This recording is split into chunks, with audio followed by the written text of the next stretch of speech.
Here is the deal. What's the deal? This is so dumb. Okay, here's the deal. Wait, this is the start? No. Hold on. This is the last Gamepass video. I'm a little sick, which is why I just coughed just now. So, I've done the Gamepass Gauntlet. Yay! Oh my god, he's done it! He's really done it! I've played as many games as I could in a short time frame. Unfortunately, at the end there, I think I had a day left, or 2 days left, to do more games. I think 1 day, I think. But I got really sick. I had to go to Jersey, so got the government, they tied me up, and I got really sick, and so I couldn't do it. And I'm still kind of sick, as you could probably hear in my voice, so sorry. So this video, okay. At the end of every Gamepass Gauntlet video, there's a tier list that I've been putting up where I've been ranking all the games. That was the point, because the kind of intention of this was to determine if Game Pass was worth playing, which I always, for the longest time, I was debating where I was like, is this even really worth it? Spoiler alert, it is kind of. Now that I've played all these games, I wanted to go through each one of them to talk about, you know, my favorite parts, you know, my first impressions, the gameplay, the story, the art, things I liked about them, so I can explain my ranking and then possibly change my ranking if need be. But we're gonna go from release order in the sense that the release order of the videos that I released. First things first, I need to charge my laptop, so hold on. It smells funny in here, though. I farted, sorry. Maybe I All Mother was working with a guy who I convinced him to go to my old school. Got it. I'm so freaking smart. What is this mechanism? Oh no, I don't want to hear the dialogue about you guys explaining what dispensers are. I really should have looked at what this game was. It's almost like it loops. Me coughing at the end. That's me now. Oh my god. This game was very. I'm gonna be honest. It was bad. It was bad. It kind of reminds you of like Hatsune Miku. I should set a timer. Like it's kind of got a Vocaloid inspiration to it. I feel like. I'll also say, oh my god. This is the first time I didn't play half of these games. First impression of this game was a very weird one because the game starts out very vague. The whole game is very vague, as you soon learn. But it's like they're implying that there's so much going on in the background, but you don't get to understand any of it. Like having the names be like verbs or descriptors of like watcher or seer or fixer. It's like, it's very cool in theory, but it never really feels like it ever comes to fruition. It just feels, it's all pomp and no circumstance. It's all show. It's all like, ooh, look how cool it is. The idea of like a world where it's like all these women and they're stuck in like, I don't even know. I'm trying to summarize it. I really don't know. That's why I rated it so low. I rated it a B, I think. I rated it the lowest of the Bs because, well, I was bad. It also feels like the assets were used for very much like store-bought assets, which is fine. I want to clarify, I think I said this in the video, literally, where I'm like, anytime any video game gets made ever, it's a miracle, but it is definitely impacted by the fact that the story's bad and the gameplay isn't particularly interesting anywhere. You're kind of just walking around. It's almost like this game is so there. It's like a horror. It's like a horror with story elements that is, you kind of just walk around and touch things. Like there isn't really like a fighting mechanic. The most mechanics that are is when you're like jumping around and zipping around to like the warp points or whatever. But the story was kind of cool. The story had grace to it. This is my character doing a little dance. Yeah, the story of Zhao and everything was kind of interesting. Like the relationship between these two characters, although it's not really her, it's like her in the mind of the leader of this place who we killed in the beginning. That's the lady we stabbed. Like she stole our immunity. Yeah. The whole game is just kind of a lot. It's like this whole game is just the walking around segment in Persona. This poster was very cool though. I'm glad I got to use that for my thumbnail, and I think I said it in this video where I'm like, I think that's a cool idea. Or deadly okay, well maybe I laughed at it. But yeah, like the idea of just like a weird disease that kills people just being like this weird descriptor of, are you sure you're just sad with the sterilized like concept is very cool. Is it just sadness, or are you having a deadly disease attack? The game is mostly just talking to people and walking around, which isn't particularly interesting, especially when the story is so vague that you can't get invested into it. But yeah, and then the reveal that like Fixer is bad or the mother is bad, and then like there's very cool visuals. This is awesome, but the game itself didn't have much to it. Although this was cool. I wonder who they got to draw these, or if did they get a kid to draw them, or did they get someone who was really good at drawing to intentionally draw something bad. My favorite part was probably my own bit that I did where I decided to add Hatsune Miku for the rest of the game.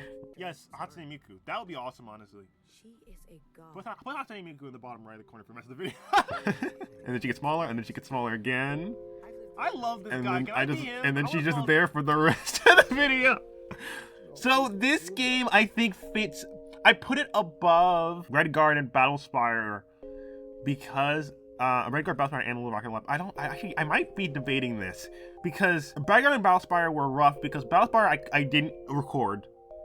Oh no, oh no, oh no. Okay, time's up. Okay, time's up. I think I'm gonna move it down here to C and probably put it in front of Little Young Sons, but behind Little Rocket Lab. Hold on, give me a second. A lot of this video is me going, give me a second. Is Void Train up there? No. I think that's it, and if it's not, I'll notice it. Great. So let me assimilate this. That was a fake sneeze, even though I did have to actually sneeze. But yeah, kind of do a Kokai. Wait, do that. Put that after. And this is why I was like, I kept procrastinating doing this video. I was also sick, but I was like, I don't know how I'm gonna format this in a way that is, you know, like makes sense. I guess sophisticated isn't that word for anything that I do, but like that it will be organized. It's not. The truth is it's not. So I'm kind of figuring it out on the spot. And maybe that's kind of my journey of this, is learning you kind of just have to do it. And hopefully it'll work out. And it won't be perfect, but it'll be something. Also, all these images are cut off, which is so funny. So, okay. So when that was still X, I moved it from B and I put it down next to in the middle of Rocket Lab. Because Little Rocket Lab's problem was that I couldn't figure out what to do, but it wasn't bad. It was just a little slow for me, and slow for a slow boy. And then Young Sons didn't have anything to do. So this is in the middle of that, and that it did have stuff to do. It just wasn't fun to me. Okay, next game.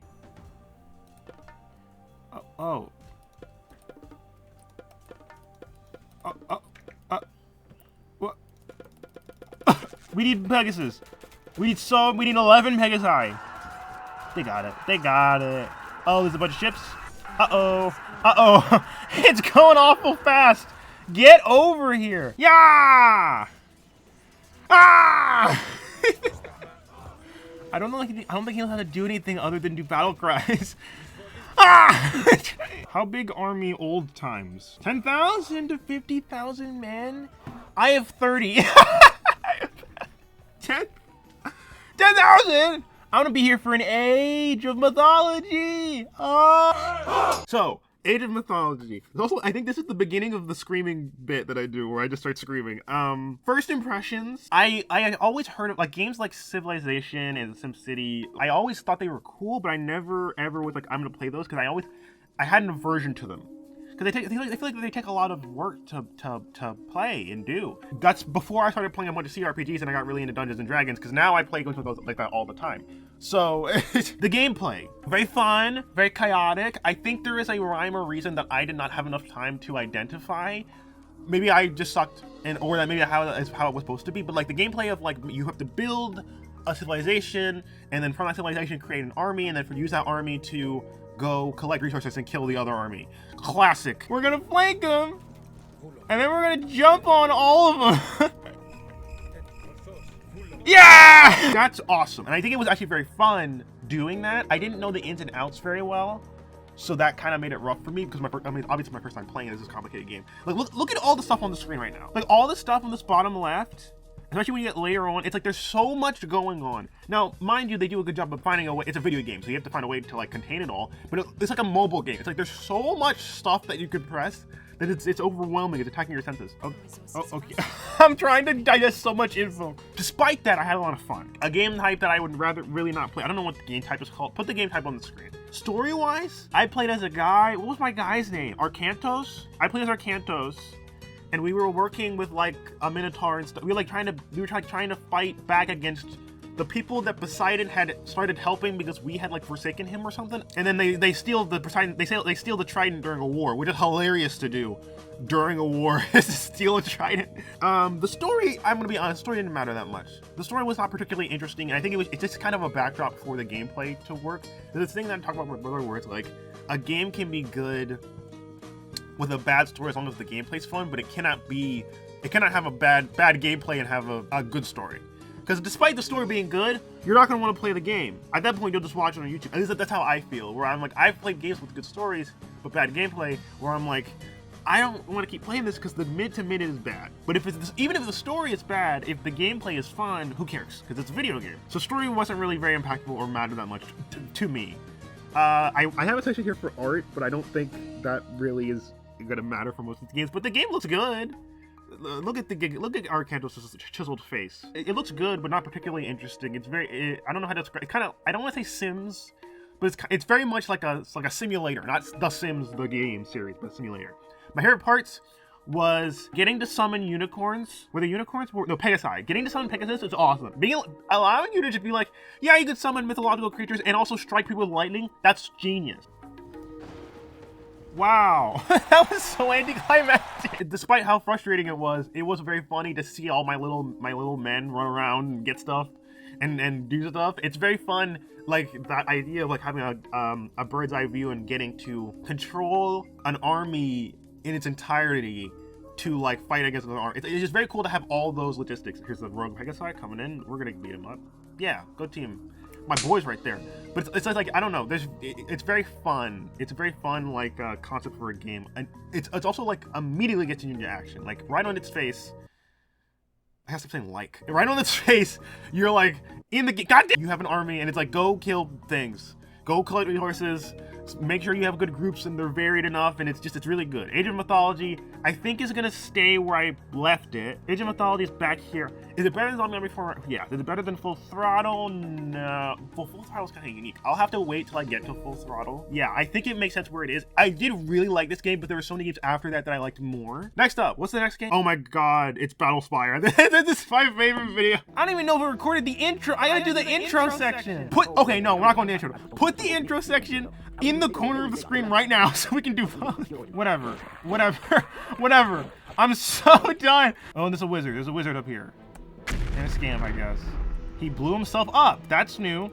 Great for me. Let's keep it moving, folks. I'm gonna run back and go get the health so I can go finish this.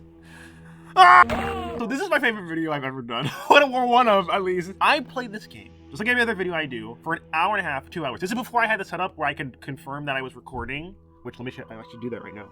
Okay, it is. Okay, played this game for like 2 hours and none of it recorded. It just didn't record. I had to, as I was agree, I had to edit the notepad. I had to do so much stuff to get this to work. And I was so excited because I didn't know there were other Elder Scrolls games. In my brain, it was like Elder Scrolls Arena or Daggerfall or whatever it's called. Then it's Morrowind, Oblivion, and Elder Scrolls 5. And online or whatever, there's the mobile game. Nobody cares about the mobile game. But it's like, okay. No, my timer! First impressions, I was so excited to play this game, guys. You have no idea. I was like, oh, it's Elder Scrolls. I cannot wait. I love Elder Scrolls. I love fantasy anything, famously. And then when I learned it didn't record, it was like 8 p.m. It was like late.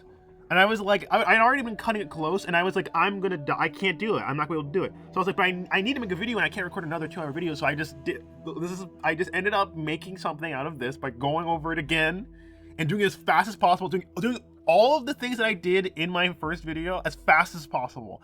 And then what was fun was I was really upset, to be completely honest with you, to be completely transparent. But when I started editing it, I began to see the vision.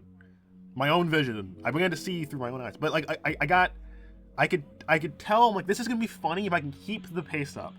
I am so upset while doing this that if I can keep the pace of my anger throughout the video, it's gonna be funnier. So it's the shortest of all of the Gamepass Gauntlet videos, and it's probably one of my favorite videos I've ever done because it's just so, like, the pacing is just so good. It's just consistent. It's back to back. You can watch the whole thing and never get bored, at least to me, at least. So that's my favorite video. Gameplay wise, this game is abysmal. You're sort of glitched out, dude.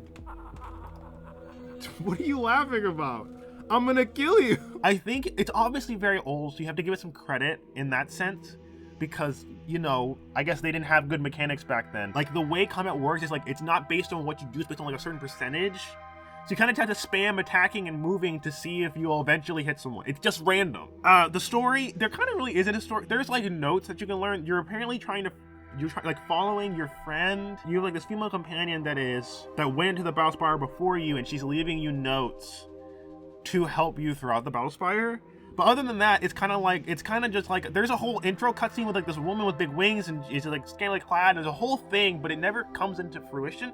I know there's more to this game, obviously, but it's just like, that's something I think about where I'm like, I think back in the day, the story didn't matter as much. Or maybe it did and I just didn't get to it, but look at all these weird little guys.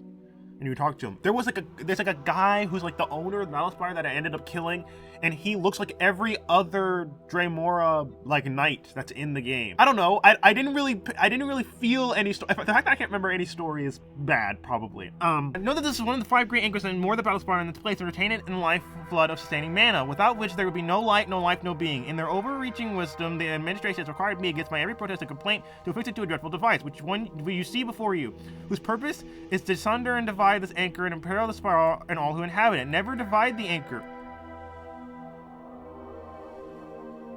You can read the rest if you want. My favorite part is probably the little gremlin guys, because they're just kind of fun. Before the game exploded, or before the game didn't, record, there was a part where you have to jump over like lava and stuff, and that was probably one of my favorite parts as well, because it's like they make, for a game that's very restricted or like very old, they still find a way to be creative with it. The magic also had like a chance to be interesting, but like everything was dulled because of my scramble to get a video out. So I'd say my favorite part is probably what I made of the video. But that's why I put this so low. Because the game was, to be honest with you, as much as I was upset about the game not recording, the game was also pretty bad. Like, it was hard to play. It's old, so that you gotta give that credit there. But it's like, it's not fun to handle or play, or it's not consistent. It's also so vague. It's just a lot. Still a very fun video that came from it. I think. Anyway, I think Battlespire stays the same. He runs the Battlespire. That's Elder Scrolls Battlespire. Yippee! Alright, on to the next one. I think Battlespire stays where it is. Oh, Viper Squad and the Snake is my favorite. This is also one of my favorite videos. So this is Battlefield 3. Let's go ahead and open it up. Viper Squad. We're the Snakes! Or I'm the Snake and we're the part of the Viper Squad. Should I be waiting? Nah. You can follow my footsteps. Me, the Snake. I often ask myself the same goddamn question. You get it, okay. Alright, open the door. Fast, please. Were you out for 6 hours? 8? It's important. Where were your bowls? Smoking any weed? How were your shoes? How did your heart feel? Were there any cute girls there? Were you smoking? That guy's doing the snake move. It's the Viper! Or the Python, I guess. We already have the Viper. There's trouble, and make it double. Snakes. Double snakes. 2 snakes. Not 1 snake. Not 2 snakes. Well, 2 snakes. Okay. I was gonna say, not 1 snake. A little less than 3 snakes. It's 2 snakes. Count them. 2. 1 snake to hiss and 1 snake to piss. I was spelling Gauntlet wrong for so long. Why is the U in front of the A? I just did the boy symbol to myself. Okay. This is a very fun video too. I remember I was very tired when I did this, which is why I kind of just said the snake a lot. First impressions, I have played Battlefield 3 before. I mentioned it in this beginning section where I remember this train scene and I thought it was at the end of the game. I think it is. I think it's at the beginning of the game where it's a flash forward and then you get to the end of the game. But I remember actually liking this game. Like, I think back then for Xbox 360 this was a big deal. And this was before EA was, it's before their it's before their like greed and poor business practices were so naked and unashamed now. It's like, maybe that was always the case, but back when, I don't know, kids, I didn't know. And this game was very good. I had played this game before and I know I liked it. I think I had played it twice before actually. I just wanted to play it again because it had been like 10 years. It had been so long since I played it. So first impressions was I kind of knew what I was getting into. Also, it's a shooter. It's like, it's not too hard to grasp. I also find that like as I'm playing these games, I learn later on that I have a better time recording games that I've played before. Obviously, that's kind of against the concept of the test, which is like games that I would otherwise not play. But I do notice that I have more fun making videos when it's a game that it's kind of like I can turn my brain off and just play and talk. Gameplay. It's a shooter. It's a Battlefield game. Like, the gameplay is fun. I think literally the best part of this game is being able to go prone, which is why the snake thing happened. Because like being able to go prone whenever you want and having that interact with some weapons like the sniper rifles and stuff is very cool. But other than that, it's kind of just your generic shooter. Ready? Okay. Give me an A. Give me an I. Give me an M. Ready, fire! EA, the people who made this game as a part of EA kind of pride themselves on like that weird realism. They're like semi-realism kind of thing, which gets more and more intense as the games go on, like Battlefield 4 and 5. But this one is still relatively enough, just general Call of Duty kind of shooter that it's like, it's whatever. So the gameplay is fine. The gameplay is okay. It's good. I think they really tried to go with like the cinematic stuff, which kind of leads me to the story part, which is there is a story here. I'm not sure that it matters. Much like most shooters, the story is kind of just a backdrop for cool stuff to happen. They give you like a group of guys that you're hanging out with. You got Shafin, Matovich, Montez, and Camby. Yep. And there's like this plot line of that you're being like framed, like you may have done something bad, and they think they're gonna like kick you off the force, I guess. I don't know, the force? Out of the army, I guess. But it's like, the story isn't particularly interesting. I will say, I feel like my theory, which is why I put Mission Impossible in the thumbnail, my theory is that they were going for Mission Impossible like vibes. This feels very much like Mission Impossible 3, which I think J.J. Abrams directed, where it's like, there's a lot of stuff. It's meant to be cinematic. It's meant to kind of be like a thriller. I found it. Which one do I cut? Just the red one? But they're both black. What do I do? Oh, dude. Ah! Everybody's so slow. Yeah! You can't fight the snake! Oh! Help! I bet you're wondering how I got here. Cool. It's a movie. This feels very Mission Impossible 3, which is fine on its own, like with like close knife fights with quick time events and like stuff like that, like finding a bomb and like they're really trying to make it more intense, but I think it's admirable. Really good job. But I think, to be honest with you, it falls in the same place. Maybe it's because of just time has passed, but it falls in the same place of like lots of shooter games do this. It's kind of just another shooter, which is fine, but it's not particularly interesting. I will say, game's very pretty though. Even now, I do have a better computer now, and I played the Xbox 360 version, so I'm guessing I couldn't get the high graphics fidelity on my tiny little TV before. Either way, the game is very pretty. But gameplay-wise, story-wise, nothing particularly interesting. It is for someone like me, it was very fun to make my own fun out of it, because it's like, I'm not really worried about playing or paying attention to the story too much. I can just kind of have my own fun with it. Can I be team leader? I feel like I should get a turn. It really is just you and your brothers. When do I get to be team leader? Team leader says, it's my turn. It's my turn to have the grenade. Do you see it, Motkovich? It's speaking to me.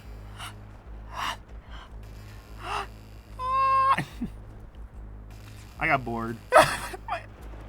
Don't get me. Favorite parts? I mean, the snake bit. See, I feel like I'm trying to talk about favorite parts of the game, but they just kind of end up being about what I like about the video. So let's do favorite parts of the game and favorite parts about the video. Favorite parts about the game is, I think, how, like, the scale of it all is very cool. Like, it's very, what is it? They're really trying to do something. Like, they're not just kind of like hamming it up. Even though it is kind of generic, like, they are, the scale of everything and the way things are moving feels like it's all intentional, which is a very cool thing to feel in a shooter game. I don't want to say that going prone is like an up for the game, but it kind of is for me. Being able to go prone whenever you want. I remember, and that's why I like this game so much. Truly, kid me was like, the fact that you can go prone whenever you want is so fun. Okay, here part of the video is me saying the snake a million times. I want to do the snake supercut. This video is not getting done today. Battlefield 3, I think, stays where it is. Is it better? Is it worse than Bratz? No. Well, Bratz was fun. I had a lot of fun with the Bratz game, which is why I put it out there. But it was kind of a generic shooter. I also kind of generally, as a person, give indie games a little bit of a higher rating for stuff. Not Bratz, you know, short, small indie games. Totally Fox had a hand in Bratz. Because like I said, Battlefield 3 I had played before, and I kind of know what you're getting. So, all right. Next game. I don't think she's just staring at me. Can we go? Let's move on. I help me. But I thought this was a musical dog show. I guess that's not realistic. To succeed, you'll need to show a true passion for fashion. I have a passion for fashion. You can see that clip from House of the Dragon. Hi, I'm Olivia, and I have a passion for fashion. And the woman who plays Rhaenyra is like swimming. Oh my god. I don't know what's so funny to me, but just the idea of them all being like actually really upset is so funny. I can't do it. So this is my only video to have gotten copyrighted. It was claimed because at the end of the video, there's a song. The song at the end of the video, which I think is like the big standing thing, like big like event or whatever, is apparently like a copyrighted Bratz song, I guess. Which is weird because I play that song in the beginning of the video as well, but I guess it's not. I guess it's short enough. I'm talking. I don't know. All the other songs didn't get claimed, which is weird because those were at normal volume, and I even tried to like fix it to like not get claimed, but I was like, it's fine. I'm not monetized for this or anything, and they didn't take it down. I don't know how copyright claims work really, but I was like, I thought that may be a problem, but it's not. So first impressions. It's a Bratz game, so you're playing as the Bratz. My knowledge of the Bratz is I actually kind of have it in demo. So my sister used to have like Bratz dolls, and we used to play with the toys together, and so like Bratz were something that I knew of, but it's kind of like here's the thing: when you don't know what the dolls are, you kind of just lump them all together. So now older David knows it's like Monster High and Bratz and Barbie or whatever, but kind of when you're a kid, you're just like, that's all the dolls. Those are all the girl dolls. And so I didn't really know what the difference was. I also kind of still don't. Bratz dolls kind of just have big heads, isn't that it? But lots of dolls have that. So is that even a Bratz specific thing? I don't get it. Whatever. I knew what I was getting into. I was like, this is gonna be like a wardrobe game, like a dress up game, which I had fun with those. I used to play those on like those old Flash player websites, but I didn't know this was new. So when I told my sister I was playing this, she was like, oh yeah, the Bratz game, because there's like an old Bratz game for, I don't know, the PS2. I don't know what it's for. But there are other Bratz video games, obviously, because obviously Bratz is in the video game space. So we thought we were playing that. And then turns out, no. They made a one in 2025 that people can play. I didn't even know that the Bratz still existed. So gameplay-wise, the gameplay kind of isn't the allure here. It's a dress-up game, but you also have like dialogue and like mini games where you're supposed to go around and like use the outfits that you collect from completing the mini games, like doing dancing or workouts or whatever, to then create a correct outfit for the situation before you go on stage to then do the dance, like the big dance reveal, because they're pop stars. I forgot about that. They're pop stars. You then perform, and then you get points depending on that. Oh! Oh! I can't do it. So the game is fun. Is it fun? It is. It is fun. Okay, here we go. He figured out why it's fun. So the best parts of this game are the like rhythm game parts of it, where you actually have to like play. Like the game is going fast enough when you put it on a hard mode and you go to the end stages where it's like, this is an actual game. Despite what it looks like, it looks bad. But it's like, with the game, there is gameplay here, which is fun. That's probably the best part. The rest of the gameplay is really just boring. Changing plastic clothes to other plastic clothes to fit what 6 people said in like, you just have to run around. Oh, she almost tripped. You have to like run around and talk to people, and then they tell you, it's summer, you should wear a skirt. And then you go and you put on a skirt. That's it. And it's like, that's not fun. Well, it can be. It's just so like, there's no substance to it. You walk over to some place, you press X. Then you go to another place, you press X again, and then you change it to something. Like that's it. There is a multiplayer mode, which is pretty interesting. I should have maybe tried that out. That probably would be more fun. I don't think there's an online multiplayer, but that is cool that you could like play like a family thing. Gameplay wise, the best part is like the rhythm game part of it. That's the best part. Looking at their huge head plastic bodies doing weird dance moves is the best part. Story. There is kind of a story. I don't remember they were lesbians. That sounds weird to say, but that's kind of the only part of the story that I remember. Uh-oh. You incompetent clones! Uh-oh. Where have you been? I love her. Her mom's a witch. Everything else is normal, but just their mom is a witch. That's their Republican twin daughter. They're pop stars, and they're trying to get into like these fashion like shows. That's kind of it. There really isn't a story past that, which is fine. I guess it's funny to like when I say like that's really it. It's funny because I think that's what they're going for. The intention isn't to be like have a crazy story or anything. Oh my god. Stop it. The intention isn't to have like a crazy story or anything, but it is just very funny that it's just like, that's it. That's really it. This is a vehicle for you to press X a bunch and then the rhythm game part of it. Despite that, I had a ton of fun. I do think the brightness of it kind of helped, and me, like, I think that's the thing I said, like, I have more fun when I'm playing a game that I don't have to think about too much. And so just being able to just be like pressing stuff and going to different things and finding out all the crazy stuff that I would never otherwise have known or like learned from like playing a game like this was very fun. Favorite part of the game is my cute little fish friend coming up with the idea of the rival Bratz team, the Rats. But we could have a rival team for marketing purposes that was called the Rats. and they were like us, but evil, and they all had rat tails. And by rat tails, I mean they have rat tail haircuts and also rat tails. That's right. They're sort of abominations. Deciding that the what are they called? The blonde twins, that they're Republican, and the mechanics, or not mechanics, the dance sections. Those are actually fun. But other than that, I think the game is it's fine. I think I had fun. Is the game very great?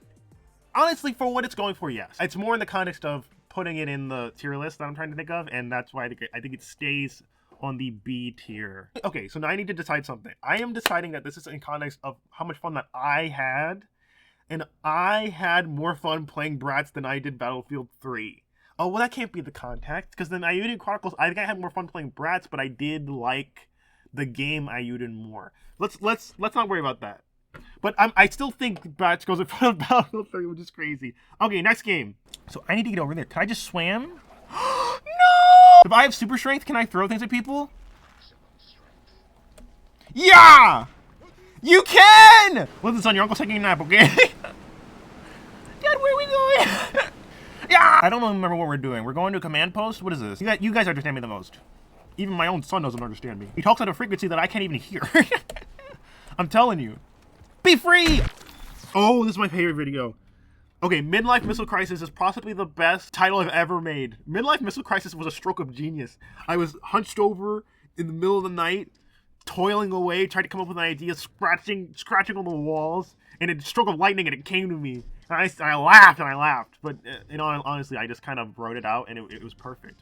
I don't want to be the guy who's like, oh my god, getting too excited about his own stuff, because that's lame. But of the videos, this and Ellis with Valspar are my the videos I laugh about or think about the most. Yeah! You can! Well, this on your uncle's taking a nap, okay? Dad, where are we going? It's the yaw. Yeah! I don't know that. Yeah! Okay, great. Okay, Crisis. First impressions. If you are a gamer, if you're a gamer, you know, even if you weren't around back then, that people talked about Crisis like it was the next coming of Jesus Christus. Really good job. Yeah! People talk about Crisis like it was the biggest thing on the planet. And I never played it. I wasn't around when it came out. I wasn't around. I don't think was I alive? When did Crisis come out? I don't know. And I just heard about it. Like the whole bit, the joke was like, can your computer run Crisis? That was like the benchmark for people being like, you have a good computer? Can it run Crisis? And then they punch you in the throat and they push you down the stairs. And it's like, that context was why I wanted to play, because I don't think I ever played it before. I played, my brother had Crisis 3 for the Xbox 360, and so, whoa, I never played the initial Crisis, and Crisis 3 was fun. I played it for my stealth missions video, but I never, like, I keep saying it, it's like, I'll just play this could be fun, until one of the other games that came up later, until Wheel World. This was my favorite game ever that I had played from Gamepass. It's incredible. I kind of got the idea that it was just gonna be another shooter. And I kind of felt like it was gonna be like Far Cry, kind of like the old Far Cry games, where it's like just kind of a sandbox where you could do stuff, and it's just a fun shooter that has some dynamic elements to it. This game is so fun. I punched him in the throat. Oh jeez. Sucks for you, dude. This game is awesome. Allowing you to from the start have invisibility and super strength and super speed, and just be like, let's go. You have all these abilities, whatever. What do you want? And then having the ability to also initially just be like, you have 2 guns, and you can add what are they called? Like add silencers or scopes, or add additional magazines. You can just do, like, it's kind of like, this is so weird, a weird tangent, but I'm gonna go super fast. There's a kind of a thing in D&D, this fear of like, well, when you're making a character, there's certain things that you want to do that you cannot do yet. You have to wait to get those done, and there's the critique is like, well, why you should be allowed to just do those things immediately. So hypothetically, if you're like, I want to be a character who can like teleport a bunch, obviously there's rules for that, but there's a sentiment in the community where some people are like, wouldn't it be cool if you could just do that from the top? And I feel like Crisis has that ideal where it's like, we know the cool stuff you want to do is you want to be able to turn invisible and jump super high and run super fast. Let's just give you all that immediately. And it's like, that's genius. It's a sandbox. Why there's so much sand everywhere. Yeah! It's so fun. It's so good. The gameplay, the moment-to-moment gameplay it's so dynamic that there isn't even like one good way to do anything. You could run around punching everybody with super strength. You could decide to stealth everything. You could pick people off from a distance. You could set up a bomb and drive a car through somebody and they turn invisible. Or you can play kamikaze like I did, where you're just running around, turning invisible, going super fast, just going for it and just adapting to the situation. Or you could just throw things at people. It's like, this game is so good. Story is also pretty good. I will say it's not super crazy, but it kind of reminds me of the Fear games that I also played on my channel, where it's like there is a cohesive enough story for this shooter that they honestly didn't need to have, that I am glad that they had. God, man, we don't even know what that thing is. He did a little two-step. Okay. All right. I see you. I think we made a terrible mistake. Yeah, they were aliens. I guess they're not aliens. They're from Earth. But I'm just saying, they're floating around, grabbing up my friends. My boys get vanquished, and even they were afraid. Oh wait, nothing happened. He's dead. The guy died. I think a lot of games wouldn't. A lot of shooter games don't do that. So it's cool that they actually had a reason for things that are happening. Like there's these weird alien things that they were underground, and then there's the scientists, and you're a part of a team. They don't explain it initially, but you're a part of a team with all the crisis suits, and they all get picked off one by one in this jungle. And it's like there is a cohesive story here. It's not. Actually, it is. I was gonna say it's not incredible, but it is. For what they're doing, it is pretty cohesive and fun, and it keeps momentum going, and it doesn't hinder anything. Monkey with a knife, and it's just it's so good. It's so good. This game's incredible. That's why I put it in the S tier. I think it's gonna stay where it is because truly only one game beat it out. I think it's just incredible. Also, I think there's an element to it of the having the ability to quick save and then quick load at any point because of my new computer also makes it feel better. I never feel like I can't do something. It's like I have full and total freedom to do whatever I want, and that's incredible. Especially when they give you superpowers, it's awesome. Favorite parts, I think maybe my whole game is the favorite part. The setting, the combat, the being able to turn invisible. The powers are probably the most interesting part, and the way that works. But I'd say the power. Probably being able to turn invisible is the best part. Also being able to throw things at people is also awesome. And being able to punch people so hard that they fly away from you, incredible. Genius game design. And then being able to steal people's boats. And then when you it's like they thought of everything. When you swim, if you use the swim thing, you go faster. If you turn invisible in a car, they're confused because they're like, why is this car driving itself? It's so good. It gives super strength, and you pick something up and you throw it. You can throw it farther than you normally would. It's just so good. I'm gonna try to play. I'm probably gonna be playing Crysis after this. I also debated. I was like, should I just do a Crysis series? Maybe I'll do that. I don't know. But I'm like, I gotta play Crysis after this video because it's just so fun. It's so good. All right. My favorite part of this video is kind of the stuff that's already in the intro. I think there's one favorite part. 1, 2, 3 guys. Okay. Here's the game plan. Dude, add some cool music. I'm gonna go over there. I'm gonna stealth over there. It's happening. It's pick up that barrel. You guys are screwed. I'm gonna throw it at those guys. That guy's gonna explode up in the air. I'm gonna shoot him out of the air. Then I'm gonna throw a grenade, boosting myself down to the rendezvous point. And we're all gonna have a happy, merrily ever after day where he shows me that dirty joke. Execute! Yeah! It worked, kind of. Wait, did he go into the air? No. Wasn't there 3? Oh, that's alright. Okay, no. Okay. So I think Crysis stays where it is. Crysis is S tier. Until Will showed up, Crysis was S tier. My favorite game I played from Gamepass. I'm gonna skip the next video because the next video is when I played a game called Dome Keeper and it didn't record again. And this was when I finally was like, I use a second monitor now, and I'm like, so I can know that it's recording, which I'm using right now. But that one isn't there's no game listed here, so we're gonna skip that. So next, past that, the Crysis Averted video is, I can't decide my name. I was gonna do, oh no! Do you see what I did? He's so smart. Watch me kill this. I mean, the wizard's gonna do something, so, Where is your sense of caution? You just told us to go in, I slap him. Where's my sense of caution? How about I caution my foot of your... Have you got this? What image? Don't do this. Don't do this! Circle. Mom. Ah! So I finally stopped spelling Gauntlet wrong. Here's my... Okay. Uh-oh. When you're playing an RPG, I kind of think a lot of it is getting very immersed. And when I know I'm only playing this one time for a certain amount of time frame, because then I need to edit it so I can go to sleep one time. That's my fault, entirely my fault. That's highly up to me. But I do know that that did cause some issue with me enjoying it. First impressions. It kind of reminded me of Octopath Traveler, which is what I was thinking of when I was playing it. So here's a big reveal. Big, it's not big. I remember when Octopath Traveler was first announced, I think it was at the Game Awards, I don't know.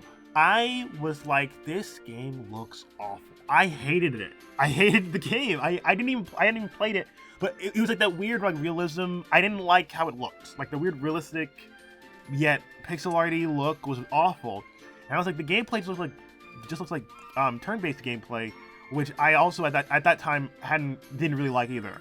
Years passed. I think we got it for, was it Gamepass? It was something where I had the option to play Octopath Traveler, and I was bored. I was playing Final Fantasy 15 at the time, and I played it, and I loved it.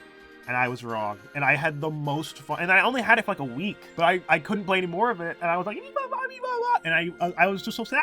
I still think about it to this day. So that's what this game reminded me of, which is why I wanted to play it. Also just because I wanted to play a type of like JRPG type game. I know this isn't a JRPG, but like I like that type of game. After playing it, the gameplay did kind of show me that it was worth it. Here's what I will say about this game. I don't remember a lot of it, to be honest, but it's very classic like fantasy RPG, like turn-based gameplay, obviously very Final Fantasy inspired. But I had a hard time understanding the way the initiative works. Now I understand it. It's actually pretty simple, but it's like at the time I don't know why I couldn't grasp my head around it. And then also it was in the intro section, so none of the stakes were there yet. So I could just do all my most popular moves or anything because they're just trying to teach you the game first. That is Emma Coffin, right? Ah! I got it. Watch me kill this. Watch me kill them. Okay, 2 was right, so I'm gonna kill the other guy first. Wait, why'd they go? I mean, all of them. Everybody. Curb stomp this fucking turnip. Yeah! But gameplay-wise, it's a pretty cookie-cutter RPG. I don't have much to say about this one, honestly. The story was fine. I don't think it was better than most of the games I played, and it had a lot of like character focus, but I didn't play enough to like get interested in the characters really. I do like blonde-haired guy, Blondie. I don't remember what his name is, but Blondie and my character, those guys, I like their dynamic at the end. That was fun. Mr. Lean calls me a meddler, and as much as I hate to say it, she's not wrong. So I suppose I want to find out what's so wrong with meddling. What are you meddling in? Are you sure she didn't say medleying? Because that's with berries. Oh, smash end of the game. Credits. Oh, and the cool guy. I do love a golem. The golem was cool. I like the golem. So yeah, this game is honestly pretty good. I think this is probably one of the better games. Maybe I should rate it higher. Because it's in B right now, right? I think maybe I should put it at the top of B or maybe into A. Because I just didn't get to play enough of it, but I did have a lot of fun with it. And the thing that was screwing me over was time frame. But it definitely didn't grasp me, but that might just be a personal thing. The game is still very good and polished, I feel. Yeah, I will say this game wasn't particularly exciting in the sense that like it didn't give me too much to think about or like remember or like think back on. But I do remember the game being good and fun. I just think it wasn't my particular favorite. But game good. I should do that for every one of my videos. I did that for Real World. Good game good.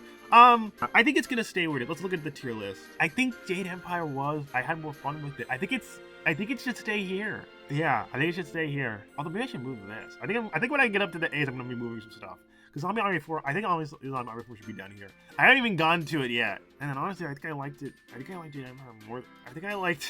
Let's do that. Because this is more of a type of game that I would regularly play.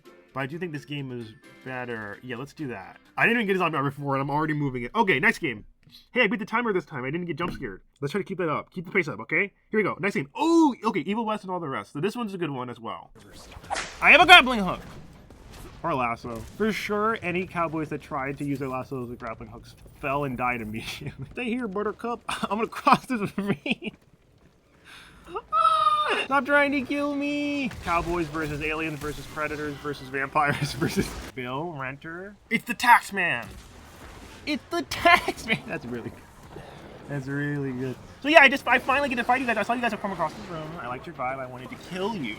Evil West. Great game. First impressions. I saw cowboys and like vampires and stuff. I didn't know vampires. I thought they were demons, honestly. And I was like, this is gonna be awesome. I will say, I thought this game was another cowboy game where you fight like devils and vampires, where it's called The Hunt, I think it's called. Put it on the screen. It's also on Game Pass. I thought this was that. It's like an online-based game, but I was surprised to see it was like a third-person vampire game and everything. But it was so fun. It's like it really leans into what it wants to do. It does not let up once. And I think that's the best. It's very capital V, capital G video game in the sense that like you're a cowboy, rootin' tootin' cowboy guy who kills vampires, blood shooting and lassoing everywhere. There's fire and stuff. It's like it's crazy. But I do love that, to be honest with you. I love crazy. I gotta like to kill people more often. It makes them vulnerable. That seems like the strat. Come over here. Come over here. I dare you. Bye. That was awesome. This game is incredible! The gameplay of like the combat and the shooting was very fun. It's very much like a beat 'em up kind of, hack and slash kind of. It's almost kind of power fantasy, I guess you could say, but it's meant to be intentionally like engaging in the sense that like we're constantly doing something. And I love that. And I said that earlier where I'm like, I love games where it's like I don't care. It feels weird to say turn my brain off, but that's kind of how it feels. Where it's like I can just turn my brain off and try my best to beat this game or do well, and that is what I love, is like when I'm just constantly doing something. Because there's sometimes where, I've said this with Age of Mythology, where it gets overwhelming, but it is still more engaging to me, I guess, that I can like glom onto it. It's very good. The boss fights were actually pretty challenging. Okay, so this is not as easy as I thought it would be. Kick him! This was not... Ow! Dodge! Dodge! They were challenging in the sense that they were hard enough to not be so easily like handed to me, but I still was able to feel like I could learn and beat the boss. Like even though I beat it first try, it didn't feel like it was the easiest thing in the world.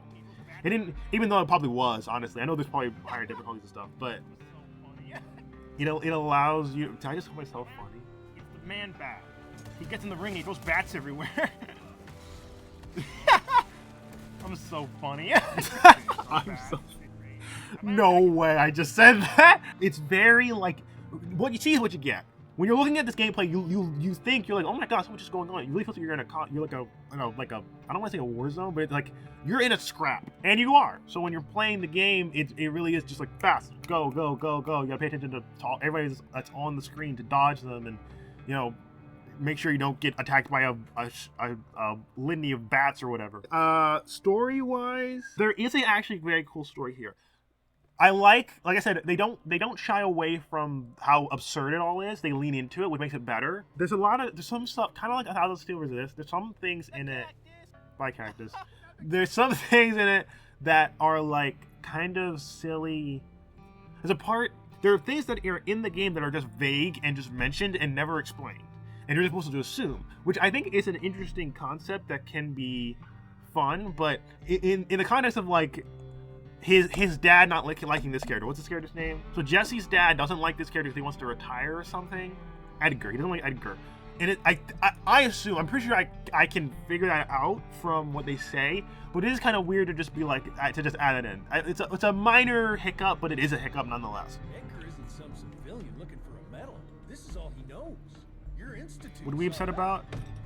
I expect you to step up to your duties here at the manor. With all due respect, Director, I am a field agent, not a paper pusher. You're a rentier. Okay, so I see the story is kind of weird.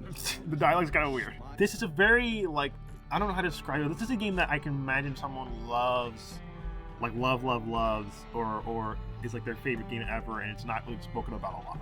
But it's very fun to play. It's very cool to look at. And there's a weird, God dang it! There's a weird, like, history aspect, which I don't like. I'm gonna be honest, I don't like that. That kind of knocked it down a bit. When they're like, oh, they're hanging around with like Abraham Lincoln or whatever, it's like, this is weird. That's weird. But yeah, this game's awesome. 10 out of 10. Good game. It's a very gory and cool visuals of like vampires and cowboys and demons and devils, and like the idea of what that could become, especially having them be like a monster hunting family. It's very cool. I think that also stays where it is. So a lot of this, I thought it was entertaining a lot more than I was. Evil West, is it better than Magic Mullet? I think it is. They're very like both action-packed games, but Magic Mullet has less to it. It has more to it in the sense that it's like fast-paced, but I think I like Evil West more because of the context around it.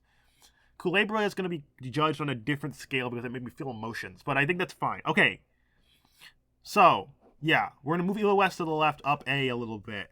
What's next? And so he walked, and he walked, and he walked some more, and he walked a lot, like way too much. Joker took my keys. No, the Joker. We're Batman, remember? I'm not putting my lips on that. I'm not telling you to lick. I'm not putting my lips on that. Why do you think I want you to lick everything? I'm saying look at it, dude. I'm not putting my lips on that. What the? My chin is huge. My head's a triangle. What? Bars. Bars. Me when I rap good. Bars. Me when I rhyme really well. Bars. Me when I'm better than Eminem, I'm a rap god. Bars. Do you think that had legs? No. This game is incredible! Biker Guy from Earth. Okay, so this is Full Throttle. So this is an old LucasArts game that I had never heard of before. That was also a lot of fun. So let's see. This is one of my favorite videos too. I can't say that about every video, but some it's like I think it's something for me is that I don't make a lot of YouTube videos. So when a video, that's crazy to say when I made a video every day before this. So when a video that I thought was gonna be bad or I didn't have much expectation for, I end up really liking. That's surprising too. This game caught my eye because of the art style, obviously. I mean, it's LucasArts, so it's gonna grab you. It's gonna grab you and shake you around like you're a biker. No, I knew it was a story-based game by looking at the description. Because sometimes when I go to before I install them to play them, I have to look at the shop descriptions so I can know if it's like an online-only game that's gonna be a bust because I'm not gonna be able to play that on my own. But this game was so intriguing to me. Another one of the games, kind of like Age of Mythology, was like a game that I would not play otherwise. I don't really play point-and-click games. I was a console gamer. I didn't really have a PC that could run good games like that. I wasn't playing a lot of like PC type games like these are. I think this was a PC game, right? Yeah. Playing this was very eye-opening to like these type of story-based games. Very different from the console, a million different shooter games that you have on the Xbox 360 or whatever. My band of brothers. My party of hide. Benjamin, you need to run. Oh, it's the space cops. Why is this like set in the future and they just never talk about it? Ryan, where are you? Hey, I don't see anybody. Maybe nobody's there. This is awesome. It was really like fun and I guess endearing is right. It's how I feel. Endearing to play a game, this game of like this story and like this hand-drawn character. I think it's hand-drawn. Some of it's 3D, as you can tell. But it's just like, I don't know, a story-based game like this where it's kind of still silly is very, very rare for me to ever play. So playing it for my channel and then I actually being able to make a video out of it, even though I needed to use a guide eventually, was still so fun. 31-year-old game, crazy. Gameplay-wise, so it's a point and click, as I mentioned. It's has very like silly comedic humor to it. It's very like I guess I don't want to say Monkey Island because it's different in the context, but it is like that kind of like it's a very silly game. There is also another aspect to it, which is the bike fights. These things are hard to do. So there's like a weird like roaming mechanic where you can technically go to all these different places. I don't know how big this game is, but it feels very big. But that might just be the illusion they're trying to give you. Because I had to use a guide because it was kind of confusing.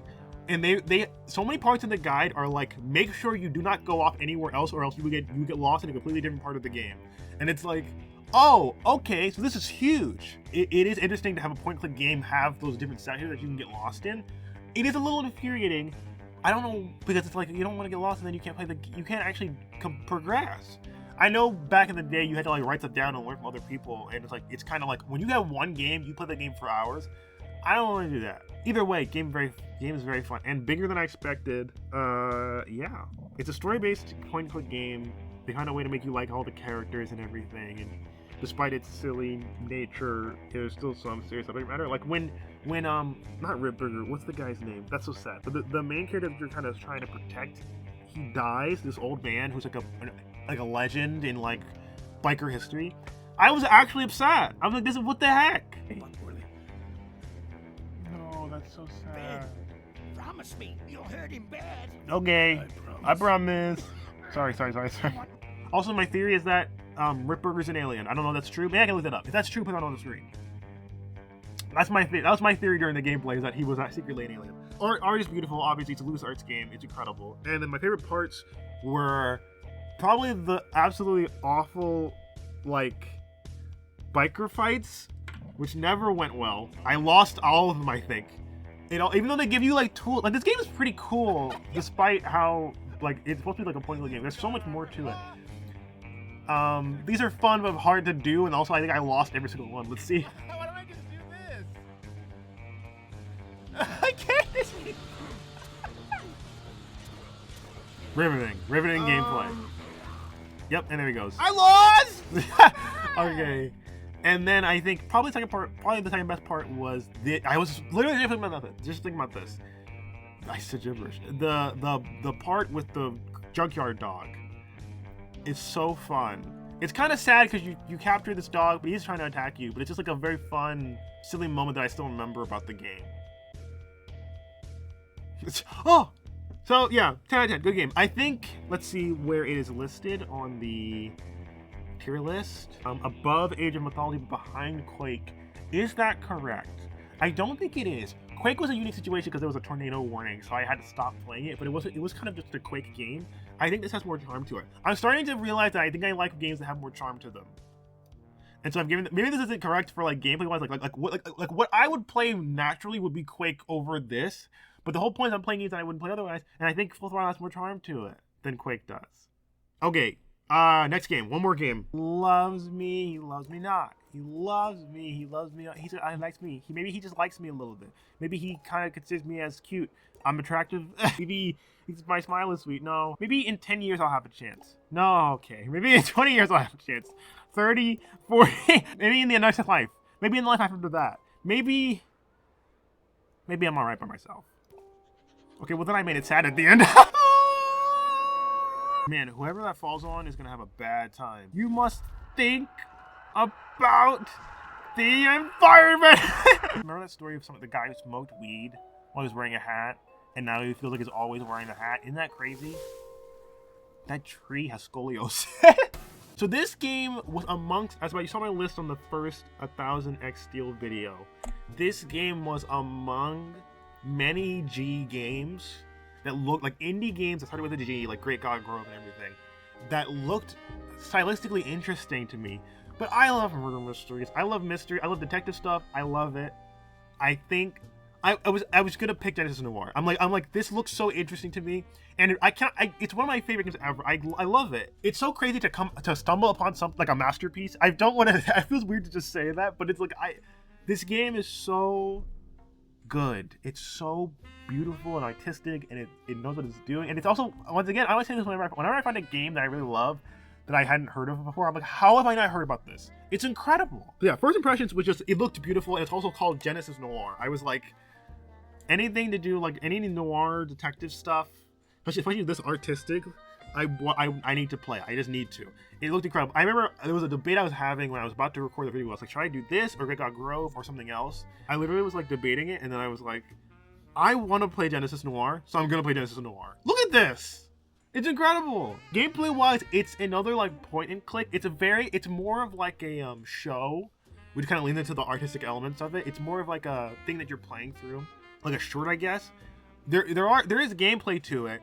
But it's kind of, I don't know how to describe it. There isn't one type of gameplay. They're kind of puzzles, but they don't feel like stumping or like they stump you. I guess there is a puzzle closer towards the end of this video, but it's like a puzzle point and click game, and it's incredible. Ew, what the fuck? It's a worm. What do I do? This game's awesome. Okay, so test this to see what, find when it's moving the most. Okay, there we go. Yippee!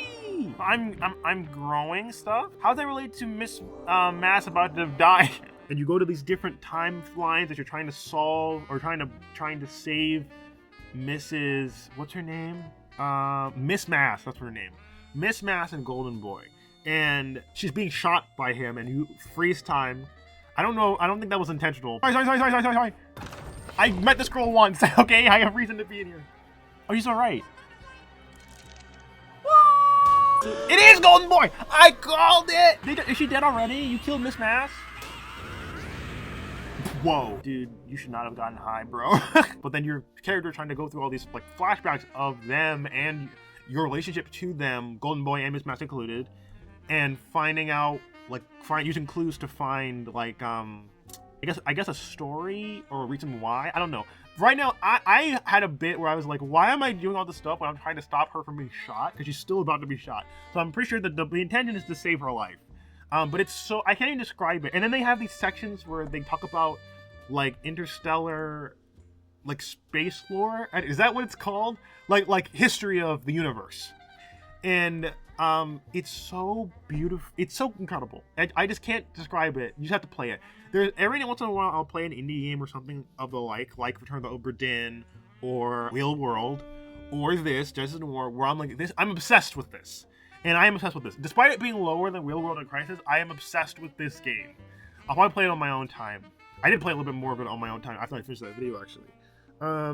There's the gameplay, there's the story. The art is. I already mentioned the art. The art's incredible. It's one of the most striking games I've ever played, and me loving, detective stuff only adds to that. Look at this. There's a giant cigarette butt that's blowing the smoke in this like wide frame of the gameplay of like this screenshot. I don't know. I'm getting too excited. I can't talk. I've been talking for an hour and a half.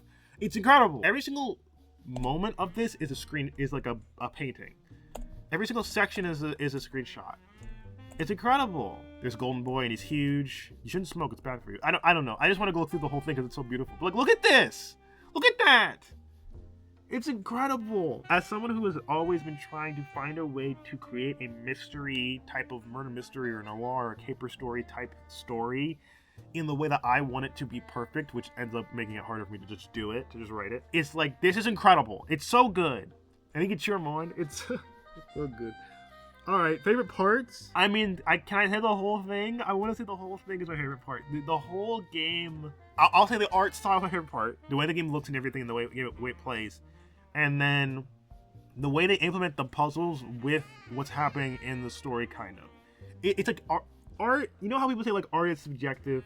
I oftentimes have a very hard time with that. I remember going to like museums as a kid or art museums as a kid and not really understanding. Because sometimes it does help when you know what the artist is going for, I feel like, to interpret it. Because sometimes you'll look at a painting and you'll be like, this painting is just lame. And that's me not being an artist, right? I don't draw or paint, but sometimes I'll look at a painting and I'm like, this painting is just of like a woman with some fruit. I don't know. Like, what do you want? There isn't, I don't see any theme here. Versus the more stylized it is, the more, or if I know what they're going for or what the painting, even just the name of a painting can kind of help. He loves it. I love him. It's just like, this game is incredible. Oh, and then the freaky Frankenstein. I debated putting this on the intro, and I was like, nah, that's too much. There's a part in this game, I don't know if you guys watched this video, if you did, where they have you making these shapes. It's like referencing how the universe expands from like being creating life with water and everything. How Earth was like cultivated to then have human life on it, and it's represented with like these weird shapes, essentially like breeding. Like you have to it essentially becomes spore with a bunch of geometric shapes. In this part you simulate sex. So what do I do? Okay. This is like a wild jump. Okay. Great. I'm just making little guys? What is this? Who are you? Sorry, I'll make some more guys later. Ew, ew, ew. Oh, they love it. This sucks!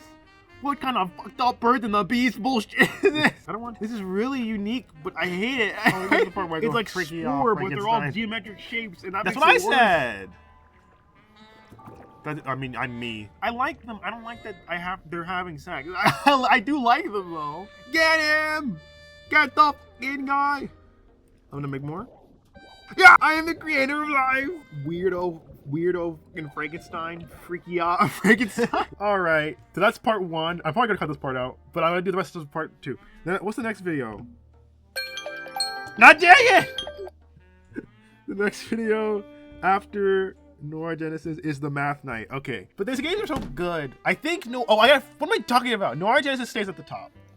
Should I move it even higher? Do I like it more than Pacific Drive? Yes. Do I like it more than I'm Your Beast? Maybe. Because here's the problem I've been having where I like games that are like bam, bam, fast, fast, fast. But Noir Genesis, it got me so hard in the gut that I'm like, do I like Genesis Noir more than I Am Your Beast? I'll have to see. When I get to I Am Your Beast, I'll debate whether or not I want to move it. Because I Am Your Beast was very fun and it surprised me. But did I like RoboCop better than Genesis Noir? I think I did. I feel like the hard part's going to be these 3. Pacific Drive is definitely at the end because I already played it before, and it's just very fun. But it's like, it's an S tier, but I think I like these games more because they're more like stylized and unique to me. So I think the hard part's gonna be these 3. What is this? All right, cut now. Yeah. Okay. I gotta do this. Is gonna take this is gonna be like a week-long video. Math-wise, 7 times 3 is 21, and I have 12 hit points. Ah! Ah! A hedgehog. First blood. Defeat a boss for the first time. Yeah. Should I get that honey? Yeah. I'm thinking I'm getting the. I did it. I am here. So I haven't looked at this at all. So he is coming. This game, God, the art style is so good. It's kind of reminding me of Halloween. Just the holiday. You know what I'm talking about. It's probably one of my favorites. So I put it in S tier, or I put it in A tier, I think, actually. Ooh. The first impressions of it was, I think I said in this video where I was like, oh, this game is going to be hard because it looks like you're going to need to know what's going on. And it kind of was like that. That's why I called the video the Math Night. You know, you did kind of need to pay attention to the damage output of the enemies and how much defense you had and everything, which is obviously the game, but it's kind of like Slay the Spire in that way. I've been playing Slay the Spire 2. Oh my god, it's so good. If you play Slay the Spire 2, it's so freaking good. Other than that, I didn't really have any crazy ideas of what it could be like. It was just a fantasy game, and I love fantasy everything. And I also knew it was like, when I was making these videos, I was like, I wanted to get games that are like different from each other, so that it can create a variety of like videos, because that's the whole point of like seeing what Gamepass is really worth it.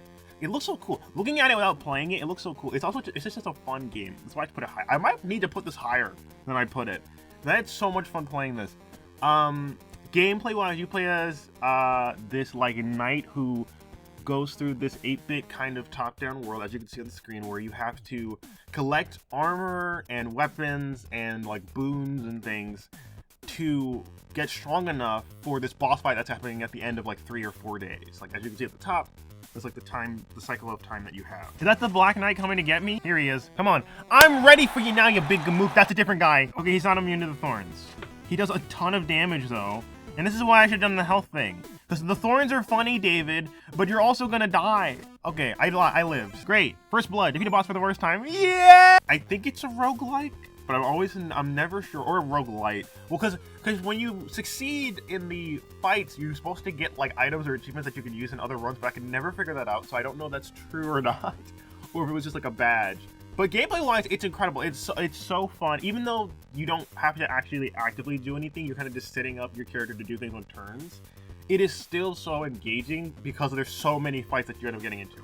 It's really good. Also because like the choice of you being able to move around on your own is one big map. Now, I also knew, or I saw, that there were other places that you can go to than just the forest. I was only stuck in the forest. I think I beat all but the final boss of the forest area, I think. I know it's a game preview, but I think there are other places that you can go to in the game, like there's like a swamp or area or something I remember hearing about. But gameplay-wise, I think it's very fun. This is also the classic, obviously me doing the what is it, the spikes build, I think is what it calls them, or thorns, there it is, thorns build, where it's just like, I don't know, if you give me the opportunity to use an ability that will attack people after they attack me, I'm gonna use it. It's kind of like Armor of Agathis in D&D, or like I think it's called, is it called Thorns in Minecraft? Where you attack somebody and then you get hit back. It's like those abilities are the best. Mechanically, as was proven in this episode, not the best, but it's so much fun to be like, I get to do passive damage. I don't think there's much of a story other than, I think, your classic fantasy stuff where you're like a hero trying to save the realm or whatever, and you're fighting these foul beasts and evil creatures of malfeasance. The land healed, peace returned, and the crown was sealed away deep beneath the earth. Cool. Did they also put a tree on it, or was that accidental? Generations passed, and the story of the crown faded into legend, but deep in the forgotten corners of the world, a dark force stirred. It's a witch! It's more the game part of it. It's really fun, and it is incredibly fun. It's so good. I'm surprised it's only game preview. I'm guessing it's still in beta. I don't know. I don't know what the story of this game is, but it's so good. Of the game previews that I played on this, in this like video series, this is the best one. It's so good. Yeah.